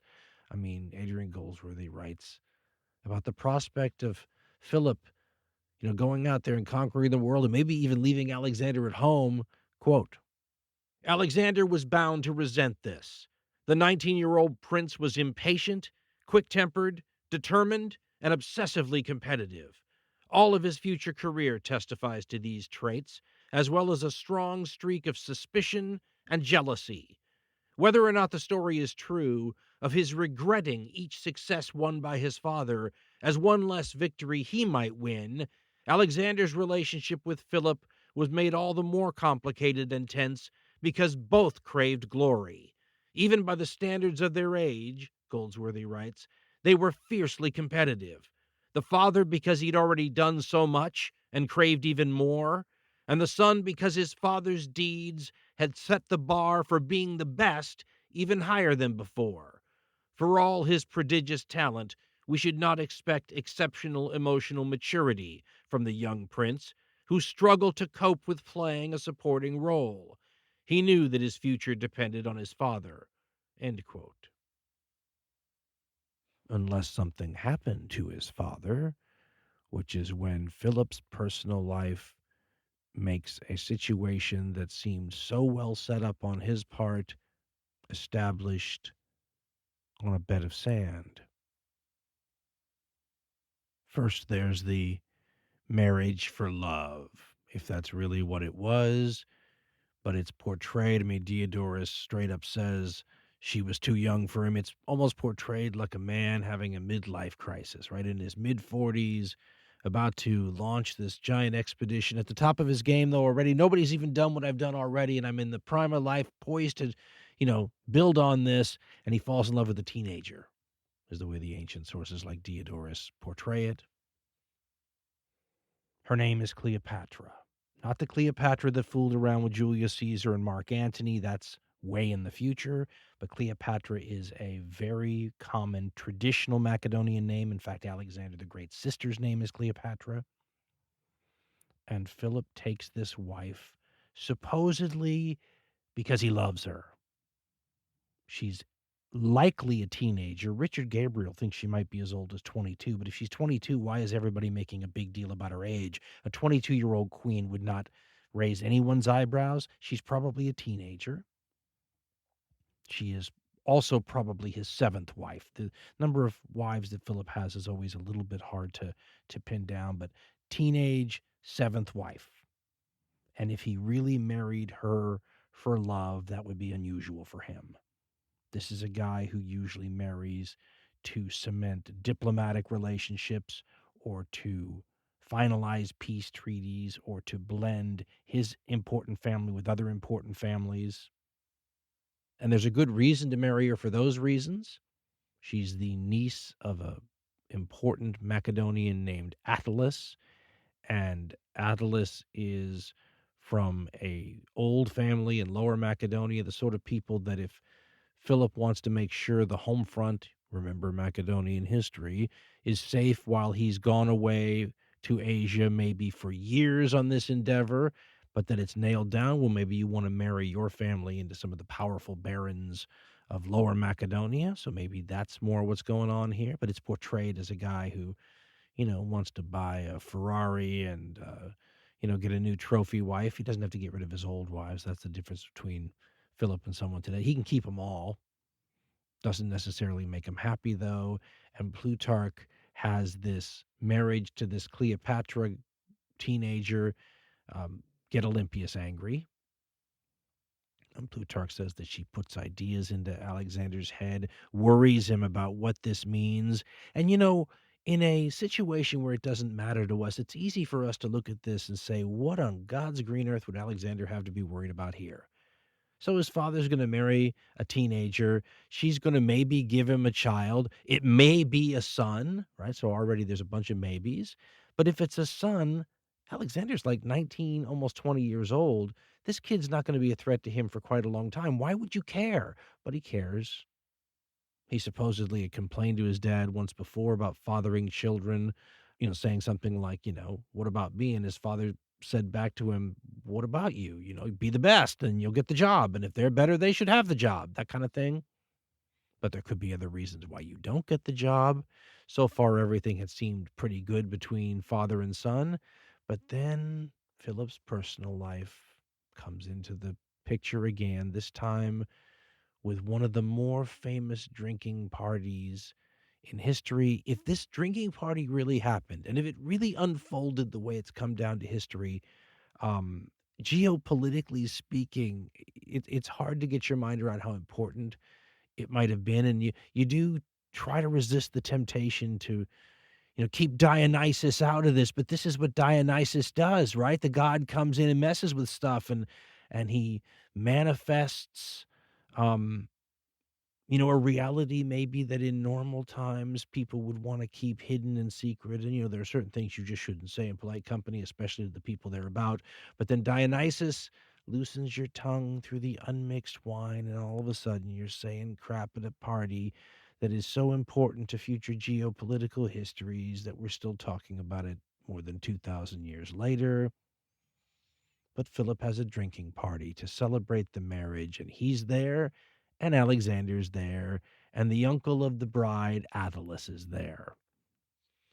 When we talked about the tendency of the Macedonians to have drinking parties a little earlier, I think I undercut what I was trying to say about the way the drinking parties go and made it seem like two competitors who want to have a drink off against each other could sit there with tureens over their head and drink wine. I made it sound like maybe they could just sip it, and the first one who couldn't handle any more stopped. These are chug-a-lug contests. These are like you have to breathe while you're chug-a-lugging, and the first person that falls to the ground passed out loses or dies. Sometimes people died. So these are serious drinking contests, which means Dionysus has a serious chance to get involved in the proceedings, and Dionysus loosens the tongue. We're going to assume it was not meant to come out of the bride's uncle Attalus. At the feast, he offers a toast, and the toast is that the gods provide a legitimate heir, a Macedonian heir, for the throne of Macedonia, which might have just gone, into the room and passed by everybody and just been seen as a normal toast for a, uncle of the bride to make at a fine wedding dinner like this. But that's not how Alexander perceived it. And he threw his cup at Attalus, and in this room of stunned, intoxicated warriors, dignitaries, and friends, said, "You villain, are you calling me a bastard?" And everything is about to go to hell in a handbasket. The room's going to explode. Philip gets up off the couch, pulls his sword, and goes after Alexander, and then falls on his face. it's interesting to go and read about the various theories of how debilitating Philip's various maladies were. But he certainly had at the least a limp. Maybe it was even worse than that, and he had to swing his leg around just to move. But a clearly wasted Philip II can't even pass from one couch to another without falling. And Alexander issues one of the most famous burns in the whole Alexandrian story when he tells the whole room, look, everybody, the man who's preparing to cross from Europe to Asia can't cross from one couch to another. There are a lot of ways to view something like this. First of all, we should ask the obvious history detective kind of question is, did it ever happen? It seems relatively safe. You got to say that about ancient history. Relatively safe that some sort of rift develops between Alexander and Philip at this point, and via Alexander also Olympius. But whether or not the stories that a guy like Plutarch tells to explain how it happened are true is anyone's guess. The problem is when you have so little to go on, you still analyze the stuff even though you don't know whether you can confirm it or not. And people have dissected this public event that maybe happened, most important drinking cocktail party ever maybe, if that's what really happened, and they've dissected it and tried to figure out what it means. What does it mean when Philip draws a sword and goes after his son? Well, some accounts sort of suggest that what really happened is that Philip told Alexander to apologize to Attalus. He refused to apologize, which is like defying a direct order from the king. So, Philip drew on him. But there's a lot of legitimate questions historians have pointed out. I think it was David Ogden who said basically, why wasn't there more public support by Philip at the time, right? If somebody makes some claim about a legitimate heir in front of the legitimate heir or the perceived legitimate heir and his dad and, a whole bunch of dignitaries, wouldn't the dad say right there and then, now, wait a minute, we have a legitimate heir or something? And by not doing that, you take an already kind of suspicious guy, Alexander, maybe, and make him more suspicious. And then if he wasn't suspicious enough to begin with, he's got a mom who can perhaps act as a little, gasoline thrown on that fire.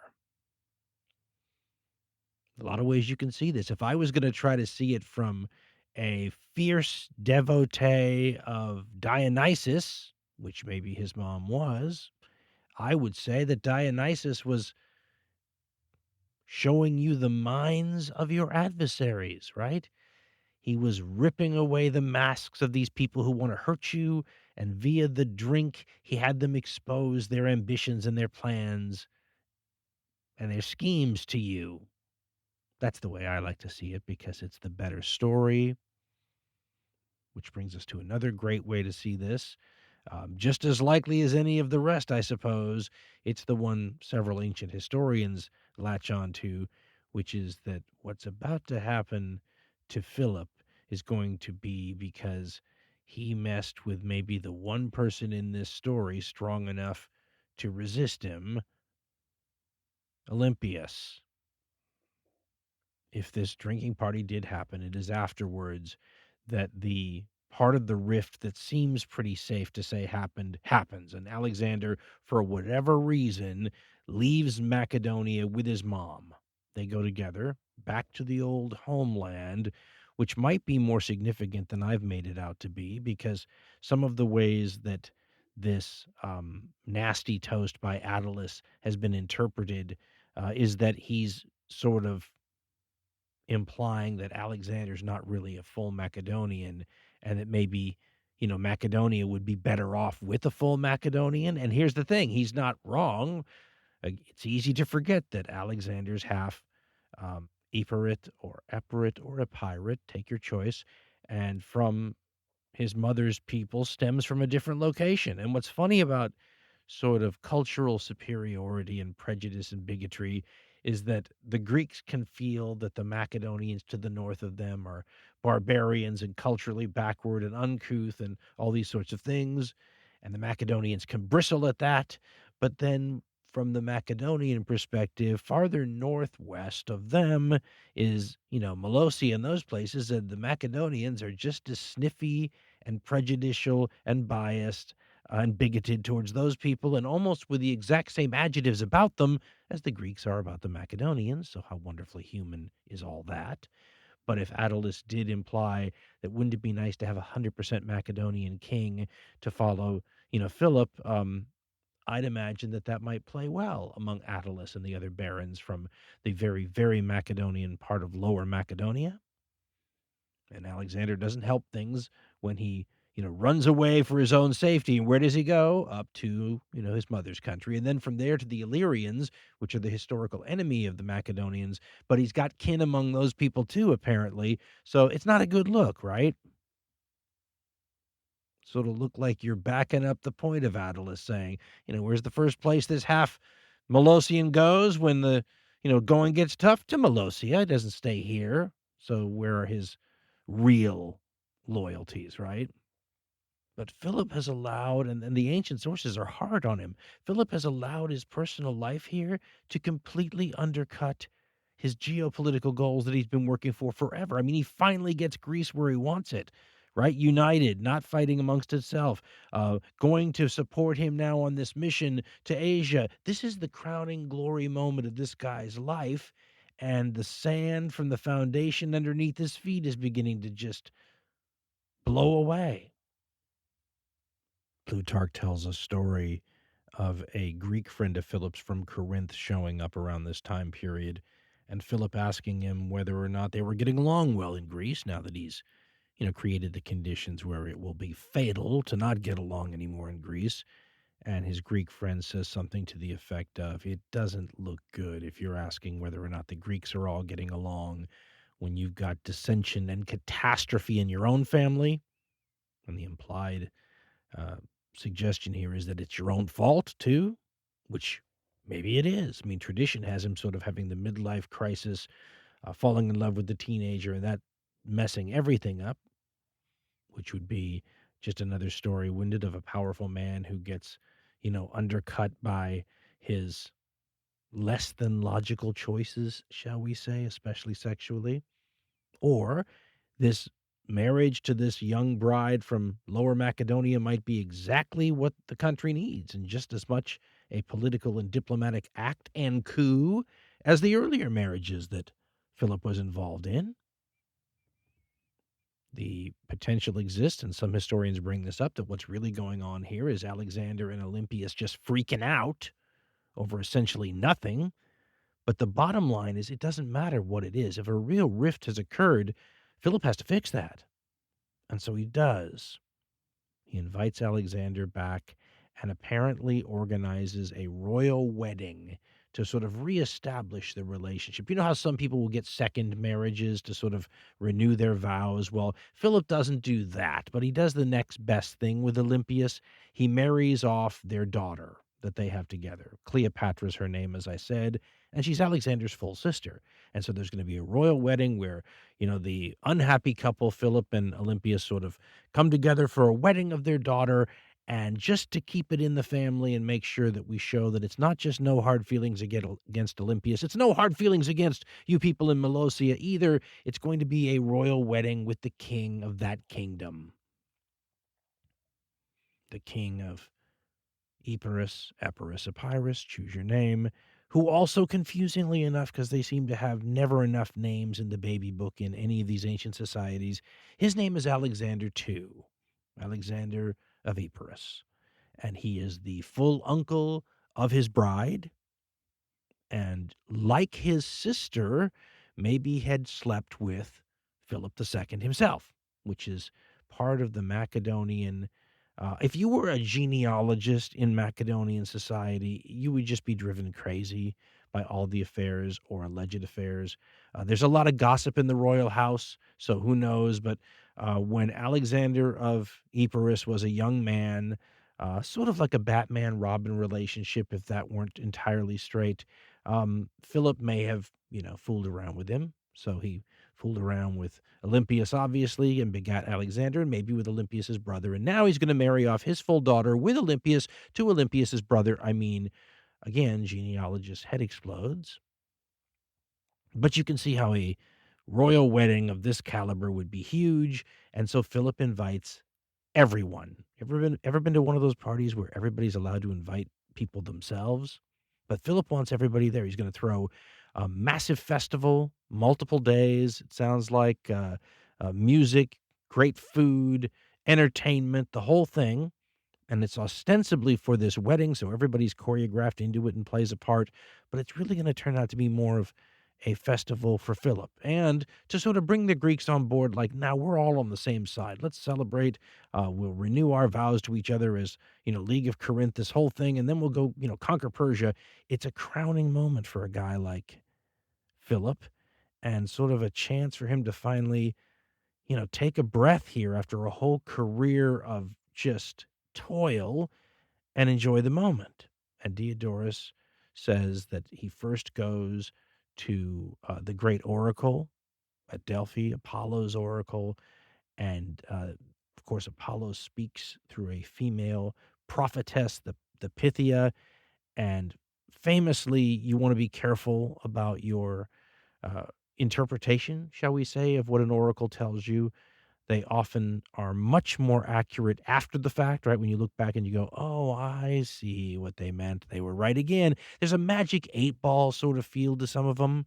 And famously, for example, when the king of Lydia asked the oracle if he should attack the Persian Empire, the oracle told him, listen, if you attack the Persian Empire, you will destroy a great empire, which he took to mean, yeah, go do it. And he did it, and he did destroy a great empire, but it was his empire, unfortunately. And you would think stories like that would give ample warning to a guy like Philip, who goes to the oracle, and the Pythia tells him when he says, should I attack Persia, quote, the bull is wreathed, its end is nigh, the sacrificer is at hand, end quote. Now, in hindsight, that looks like an accurate Magic 8-Ball prediction, but ahead of time it might have looked more like, one of those things, all signs point to yes, or something a little bit more amorphous. I'm not sure I'd roll the dice on a unclear prediction like that, but Philip takes it in the best possible way, assumes that the bull means the Persian king, and they're ready to be sacrificed, and he's the guy at hand to do it. And so he, organizes his party, and Diodorus does all these sacrifices after the oracle gives him the good news and writes, quote, he, Philip, therefore lost no time in performing magnificent sacrifices to the gods and celebrating the marriage of Cleopatra, his daughter by Olympius, to Alexander, the king of Epirus, and Olympius' full brother.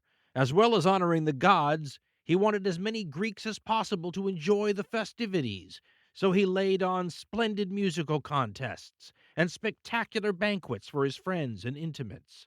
From all over Greece, he invited those who were closest to him, and he told his friends to ask as many as possible of their acquaintances from abroad to come, for he particularly wanted to show favor to the Greeks and to repay the honor they had granted him of supreme command with the appropriate courtesies.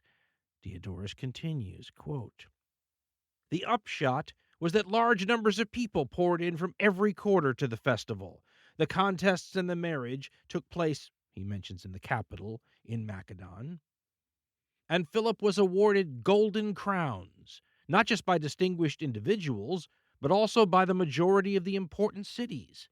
Athens was one of them, he says, and when the herald proclaimed this crown, the last thing he said was that anyone who plotted against King Philip and sought refuge in Athens would be extradited to him. By means of this spontaneously prophetic utterance, Diodorus says, the gods were clearly indicating, as though by divine foresight, that a plot was imminently to be launched against Philip's life. End quote. Here is the thing about a guy like Philip. We've mentioned the word mafia and organized crime a lot to deal with the Macedonian royal dynamic, but this guy is like a mafia don. He's powerful, and he's feared, and he's in danger at all times. And sometimes some of the most satisfying moments in life can come right before the hitmen come in and machine gun you all at the table while you're eating pasta and smoking cigars and having a nice Chianti. What's about to occur is the prototype for all the great conspiratorial, multi-layered, whodunit, heads of state assassination stories for the rest of time. I mean, the John F. Kennedy assassination is nothing but a pale shadow of what's about to happen in this theater that's been deliberately set up, paid for, and established so that this affair can happen and Philip can have this moment in the sun that is, long awaited for, much deserved. But once again, it's very possible that unlike major geopolitical events that we expect will move the needle in terms of the way history breaks like a wave, sometimes when you get into these places where, as we said, power is concentrated, especially in one person, the seemingly most personal, most intimate sorts of events can end up literally toppling demigods. And in this case, it may come from Philip having a relatively common, it sounds like, sort of homosexual affair with a young man, and then deciding he liked some younger, handsomer man instead. Now, this is partly what makes ancient history so fun. There's an old line from a play, I think it was, that the past is a foreign country. They do things differently there. It's a great line. But some countries are like Canada, and others are like Easter Island, right? Canada, they do things a little differently. Easter Island, it's a major life change. If I told you that some general, some four-star general, head of the Joint Chiefs of Staff or major world leader was having an affair, a heterosexual affair, you would say, okay, well, that's not all that surprising. And if I said that they got rid of girlfriend number one for a younger, version of her, you'd probably think to yourself, okay, this is just a good gossip column-y story for, my tabloid newspaper. I'm going to sit down, get some popcorn, and read up on what's going on with them. The homosexuality angle, though, is what turns this into a story that just makes it part of this time and this place. And it's hard to get your mind around the sexuality situation anyway, because sometimes you'll run into sources that make it sound like things are frowned upon, other times like that they're common. So I can't figure out when one line is crossed or another one isn't, but there are some weird things about a better way to phrase it would probably be homosexual behavior or pansexuality in this period. And it's that it mixes elements you don't see very much anymore. For example, the kind of people we're talking about involved in the homosexual acts when we talk about the king of Macedonia or these Macedonian nobles are hard-bitten killers, hand-to-hand killers. These are alpha males, if we want to use the parlance of our time. Extremely masculine, major drinkers and party animals, and comrades who are tough as nails and who make up almost certainly the greatest army of their time, one of the greatest armies in the ancient world, one of the most famous armies in history. These are men's men, but that can mean numerous things, can't they? The point is you don't normally see the equivalent of your four-star generals or chairman of the Joint Chiefs of Staff or whatnot involved in some sort of a homosexual love triangle. But, the past is a different country and they do things differently there. And in Macedonia, there wasn't a lot of reaction to Philip having these affairs. I mean, you don't see Olympius being too angry about them, right? It's not bothering her. In fact, if you're looking at this from an Olympius viewpoint, I like looking at it from multiple viewpoints. Again, I'm seeing this all working out towards my benefit, and Dionysus is looking after his own, right? This is why you pray to a god like Dionysus, because when you need him, he comes through, and there's going to be another incident involving wine that leads to a chain of events that one could see as working out very well for Olympius and Alexander too. This guy that Philip is having the affair with is named Pausanias, as yet another wonderful example that the Macedonians need more names in their baby book. The person in the story besides Pausanias is also named Pausanias. So both of these lovers of Philip are named Pausanias. I had said he had a type with women, right? He likes his warrior women and he likes his enchantresses. Well, with guys, he likes his Pausaniases.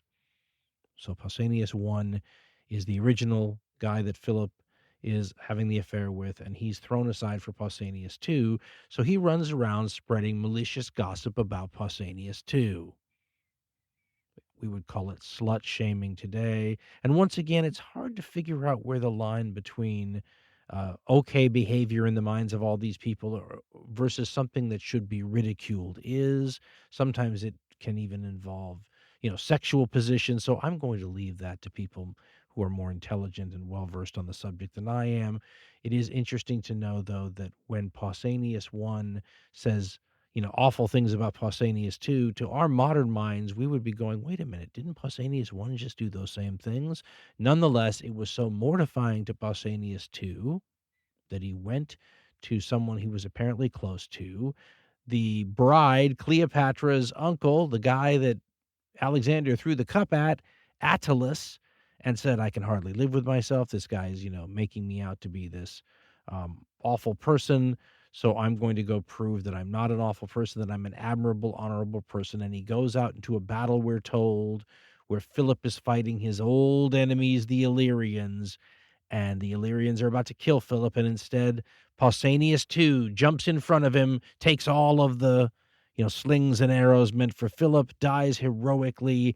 But it's really like a suicide to prove that he was a good man. And this upsets Attalus, who then wants to get even with Pausanias I for putting Pausanias II in a position where Pausanias II had to throw his life away. And so Attalus involves Pausanias I too. You guessed it, a place where they can have a little wine. And this is where the sources diverge a little bit. Some suggest that Attalus already had a sexual affair or sexually abused Pausanias I in the past. Some of the sources suggest that he gets Pausanias I drunk at this get-together and rapes him here and now, and maybe lets his friends also do it. And then all the sources say that after he rapes him or just gets him dead drunk, he throws him to the stable boys so that they can all do that to him. And of course, telling everybody's friends, doing the equivalent of posting it on the Macedonian Facebook page or whatever, right? MySpace page, probably way back then. So everybody knows, right? So if Pausanias II had to throw his life away because Pausanias I said a few probably not true slurs about him, how's Pausanias I feeling now? Right? Where's his reputation? So he goes back to the old boyfriend, Philip, and asks for redress of grievances. Attalus did this stuff to me. What are you going to do about it? And the sources say Philip admitted it was wrong, and he felt bad about it, but he needs Attalus.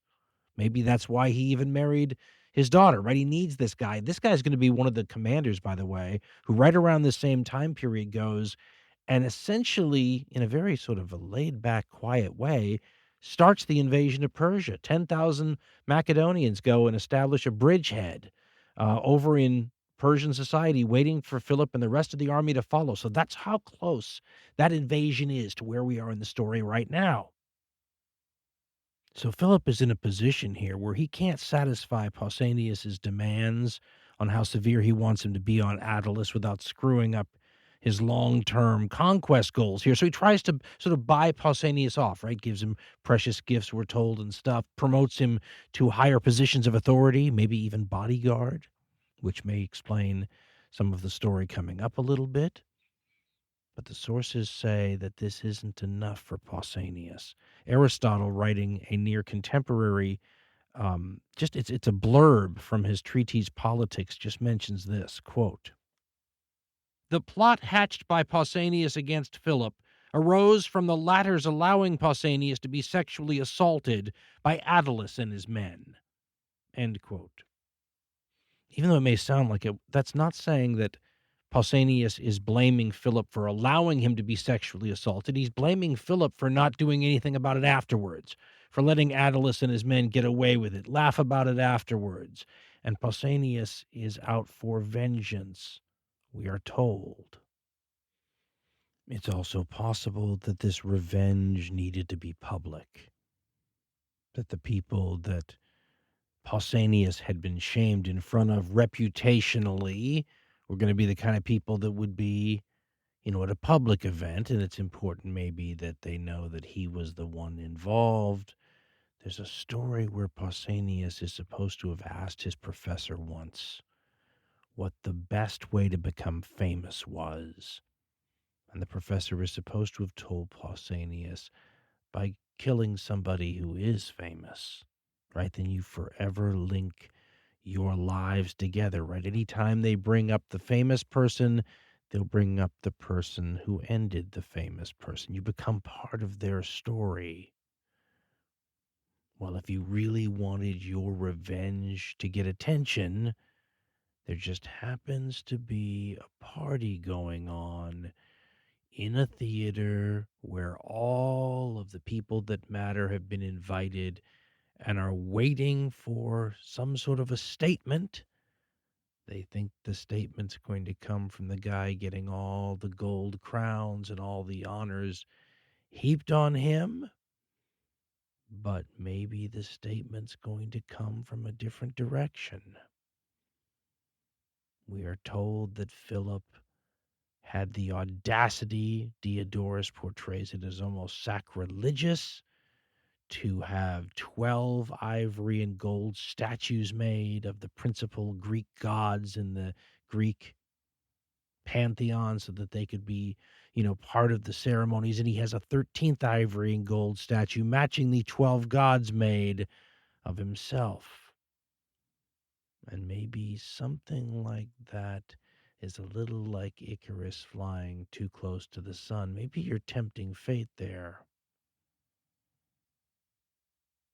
There's a wonderful tradition that they supposedly practiced during Roman times where whenever a Roman got to celebrate a triumph, right, one of those moments in their life where they were honored in parades and all those kinds of things, that there was a assistant whose job at these things was to whisper into the ear of the person being honored with the triumph, remember that you're human too.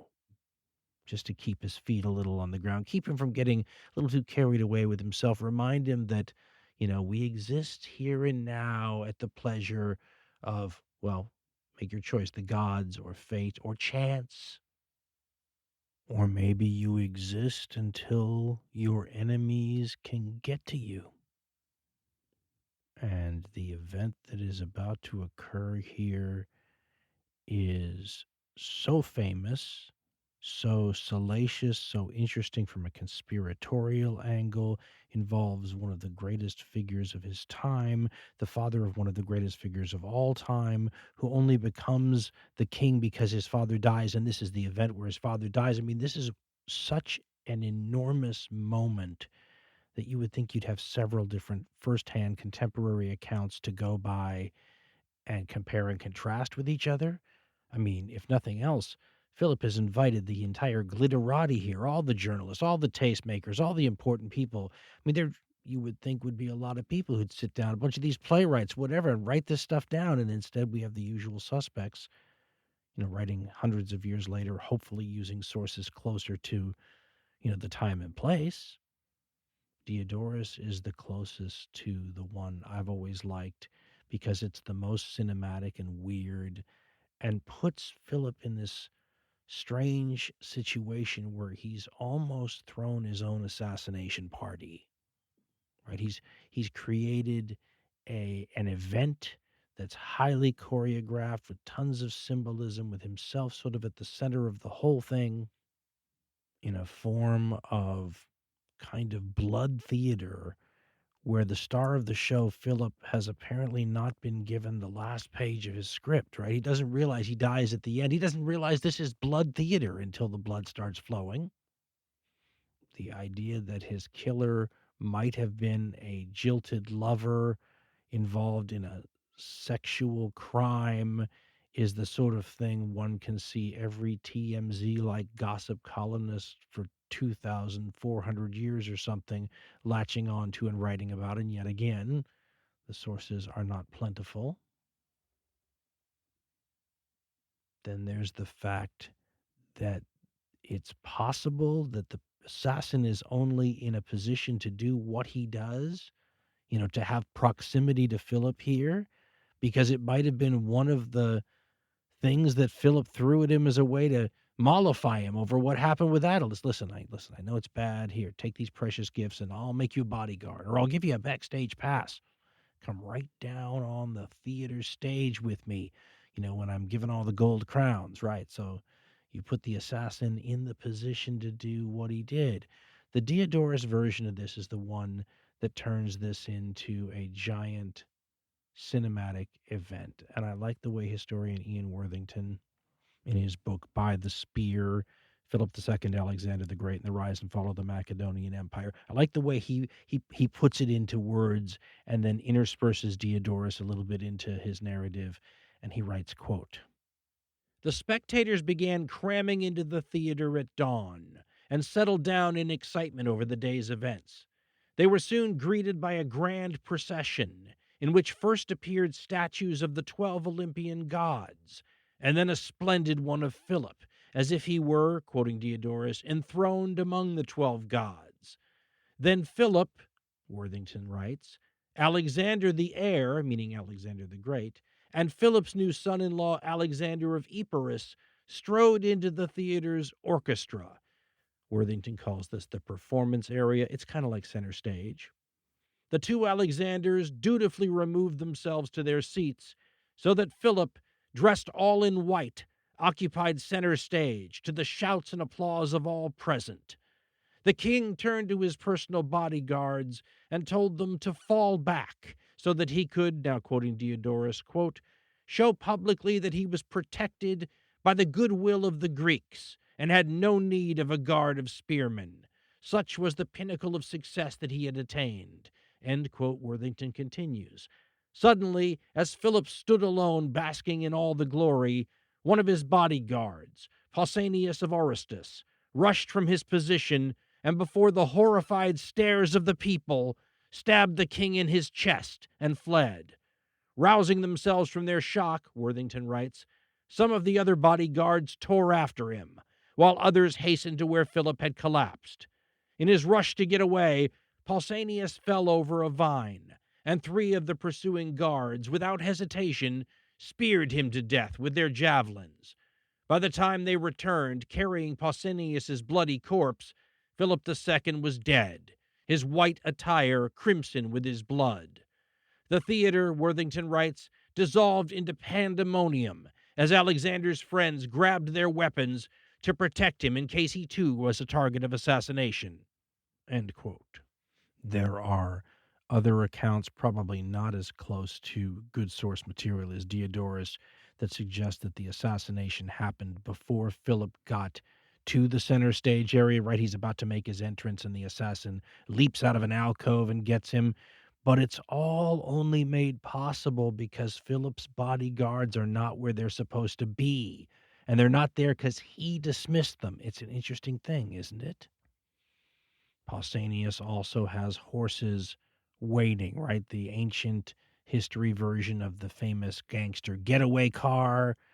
And at least some of the sources say multiple horses. So the conspiracy antennas, go straight up on your head and you think, multiple horses? Why are there multiple horses if there's one assassin? And so begins this, like I said, it makes the John F. K. assassination look straightforward by comparison, because there are a lot of people that would like to see Philip dead, either because of what they would gain or over what they might not lose, right? Philip was poised to come and get some people, and it would be in their interest if, well, he wasn't around to do that. And you could be forgiven if you're anybody in the world at this time period who thinks that without Philip, Macedonia just goes back to what it was from before Philip, right? Civil wars, assassinations, dynastic crises, and all rebellions, all the things that were part of what kept Macedonia down before this unbelievable singular figure, took control, will probably return, right? The status quo anti-Philip, which is why Alexander being hailed almost right away is really important. And there's a general named Antipater who right away will sort of raise Alexander's hand. And this makes a huge difference, because if this descends into some kind of succession crisis, all heck's going to break loose, right? Without the puppet master, what's going to happen in Greece? What's going to happen to the beachhead of 10,000 troops already in Persian territory, ready for the invasion? I mean, there's a lot on the line here, and that probably helped Alexander. But if you start applying the Roman legal idea of cui bono to this whole thing, right? Who benefits? There's a lot of possible people pulling the strings of Pausanias. If Pausanias is just a patsy, and he might not be. I mean, the idea of a jilted lover, angry, trying to get his honor back, that could be true. But the stories, and of course Plutarch would be one of them, but he's not the only one in this case, that have Olympius honoring the dead assassin afterwards. I mean, if you try to apply this and plug in all the circumstances here into the Kennedy assassination one, like a historical Mad Libs, look how weird it gets right away. I mean, JFK would have had to have been having a homosexual affair with Lee Harvey Oswald, dump Lee Harvey Oswald for some younger, cuter, more exciting potential assassin, and then have Lee Harvey Oswald kill him for that reason. And then if you had, think about how weird this would be, if you had Jackie Kennedy going and honoring the dead Lee Harvey Oswald afterwards, that would be really weird, wouldn't it? And some sources have Olympius putting a crown on the corpse, honoring it looks weird. And that's not to even mention the fact that the killer of Philip II, just like Lee Harvey Oswald, is wiped out so that there can be no long-term uncomfortable questions asked. I mean, in Oswald's case, it was, a day or two later, Philip's assassin is dead, maybe before Philip's heart stops beating. I mean, 2 to 4 minutes later, and anybody who could answer any questions about what just happened here isn't available anymore. Convenient. Pausanias number 1 has just been Jack Rubied. But in the sources, Olympius has always been sort of highly suspect. Our Jackie Kennedy in this story often has the finger of potential blame pointed at her. She once again establishes her credentials as the most potentially dangerous person in this story if she just knocked off the king somehow. And all of a sudden, she and Alexander go from potentially frightened, endangered members of the royal family who may be soon to be sort of cut out of the succession to in charge, which is an enormous difference, needless to say. But then there are the Greeks. I mean, if you just lost a battle where you had 35,000 people and lost 1,000 or 2,000 of them at the battle, and 2,000 more, and all the money and time and effort that took from your state, if you could just wipe out your problem with one lone assassin, well, think about how cost-effective a move that would have been.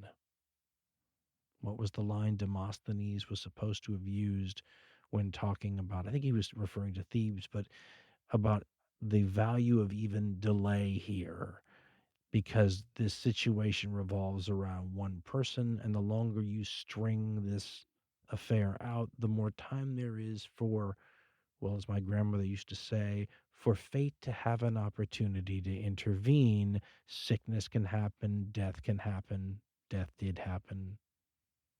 So if the Greeks were behind trying to eliminate the guy who eliminated their freedom so they could get their freedom back, well, that wouldn't have surprised anybody, would it?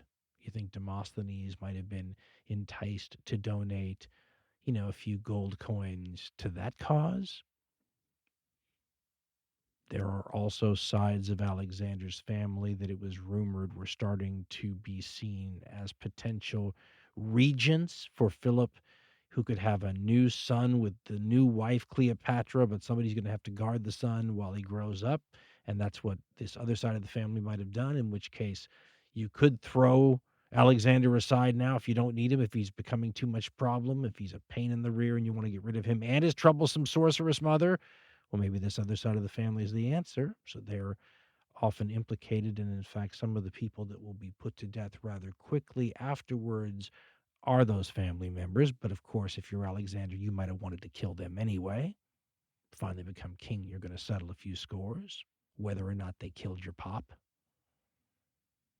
And then there's the Persians. The Persians wouldn't have been looking to gain something from this. They would have been looking to prevent loss, because this expedition that Philip is, well, he's already launched it by 336. He dies in like July is the estimate in 336, right when Alexander's about to turn 20. It's not theoretical if he's going to attack Asia. He's already there with his bridgehead already attacking cities in Persian territory. So if you get rid of this guy and the traditional problems that keep Macedonia divided and unsettled and weak get back to normal, well, you just dodged a bullet, right? You don't want to see the Greeks united for any reason. And if they are united, you want them united against Macedonia. To have them all working together in this League of Corinth is your worst nightmare. Fortunately, nobody is better at throwing money around to achieve geopolitical goals than the Achaemenid Persian Empire. And if they did that here, it would surprise nobody. Later in his career, Alexander is actually supposed to have confronted the Persians via a letter directly about involvement in his dad's assassination. That could be propaganda too, so you can't trust it. But one gets a sense that if Philip II ceased to exist, the Persians might be pretty happy about that. After all, what are the odds that's not going to be better for you? What are the odds of getting 2 Philip IIs in a row, in the monarchy lottery? They've got a 20 in blackjack, and they're pretty certain it's a good time to stick, wouldn't you? What are the odds that someone's going to get a 21 and then someone does get a 21? And all of a sudden, instead of Philip II, you have given the keys to the most dangerous mass killing machine ever produced, right? The Macedonian Maserati, to a guy who is perhaps abnormally eager to make history with it. It is always interesting to speculate how this story might have gone differently if a man of lesser ambition or lesser ability or both got a hold of that army, because it was a nasty enough army to have done damage in just about any competent person's hands, but instead it gets fused with a level of leadership, a fusion of army and leadership that's rarely been equaled. Those two things sort of meeting in a perfect instrument, which is awesome if you happen to be on the same side as the perfect instrument. Lot less awesome if you're in the crosshairs of the instrument. I mean, what happens if you have endless ambition and nobody can beat you? And you're 20.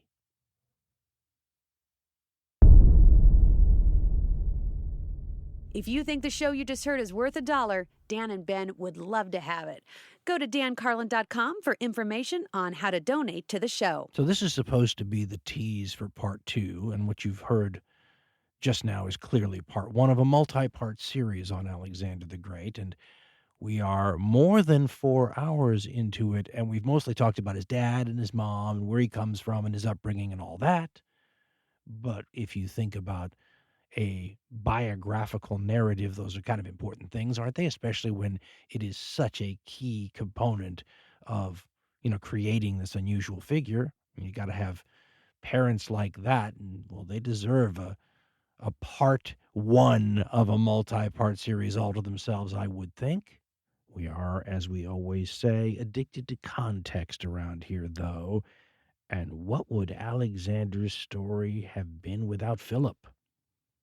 I mean, Alexander's a classic case of the second generation corporate CEO or whatever, right? I mean, a good one, not Tommy Boy or something, but you take over the family business from dad. Dad built it from nothing. It's a little bit different when you sort of inherit a going concern, even if it's going to require greatness from you on your part to take it to the next levels that it belongs at. the level of greatness is of a different sort. It takes a different skill set to build it from scratch than to keep it going. And the difference in the styles between Philip and Alexander sort of exemplify this.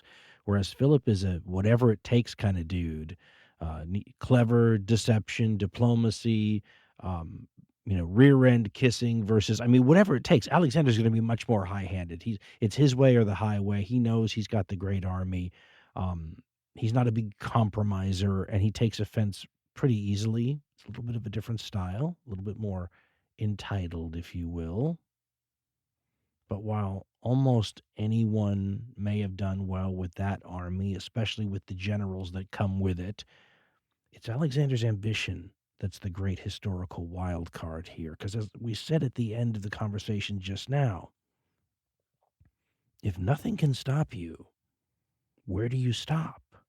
If you're only 20 years old when you start your conquering career, it gives you a lot of time to keep conquering. What if there are no natural limits to how far you go? But of course, the question of Alexander's unstoppability is still in the future. As Plutarch says about his career, at this moment when he succeeds his just murdered father, he faces, quote, great jealousies, terrible hatred, and danger everywhere, end quote. He may have inherited a lot, but it's going to take an extremely formidable individual to hold together what Philip built after the earthquake that was Philip's death shakes the entire budding empire to its foundations. Alexander has a lot of benefits in life by virtue of who his parents were. But from here on in, he's on his own.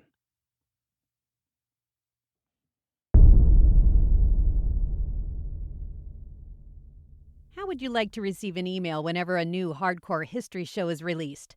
Just sign up for Dan's Substack newsletter. We'll send you a note when a new show drops and whenever there's something worth telling you about. It's free and it's easy. Just go to dancarlin.substack.com. Wrath of the Khans, Punic Nightmares, Apache Tears, and of course, Ghosts of the Ostfront. Just a few of the classic hardcore history titles available from dancarlin.com. Every true fan has heard these favorites.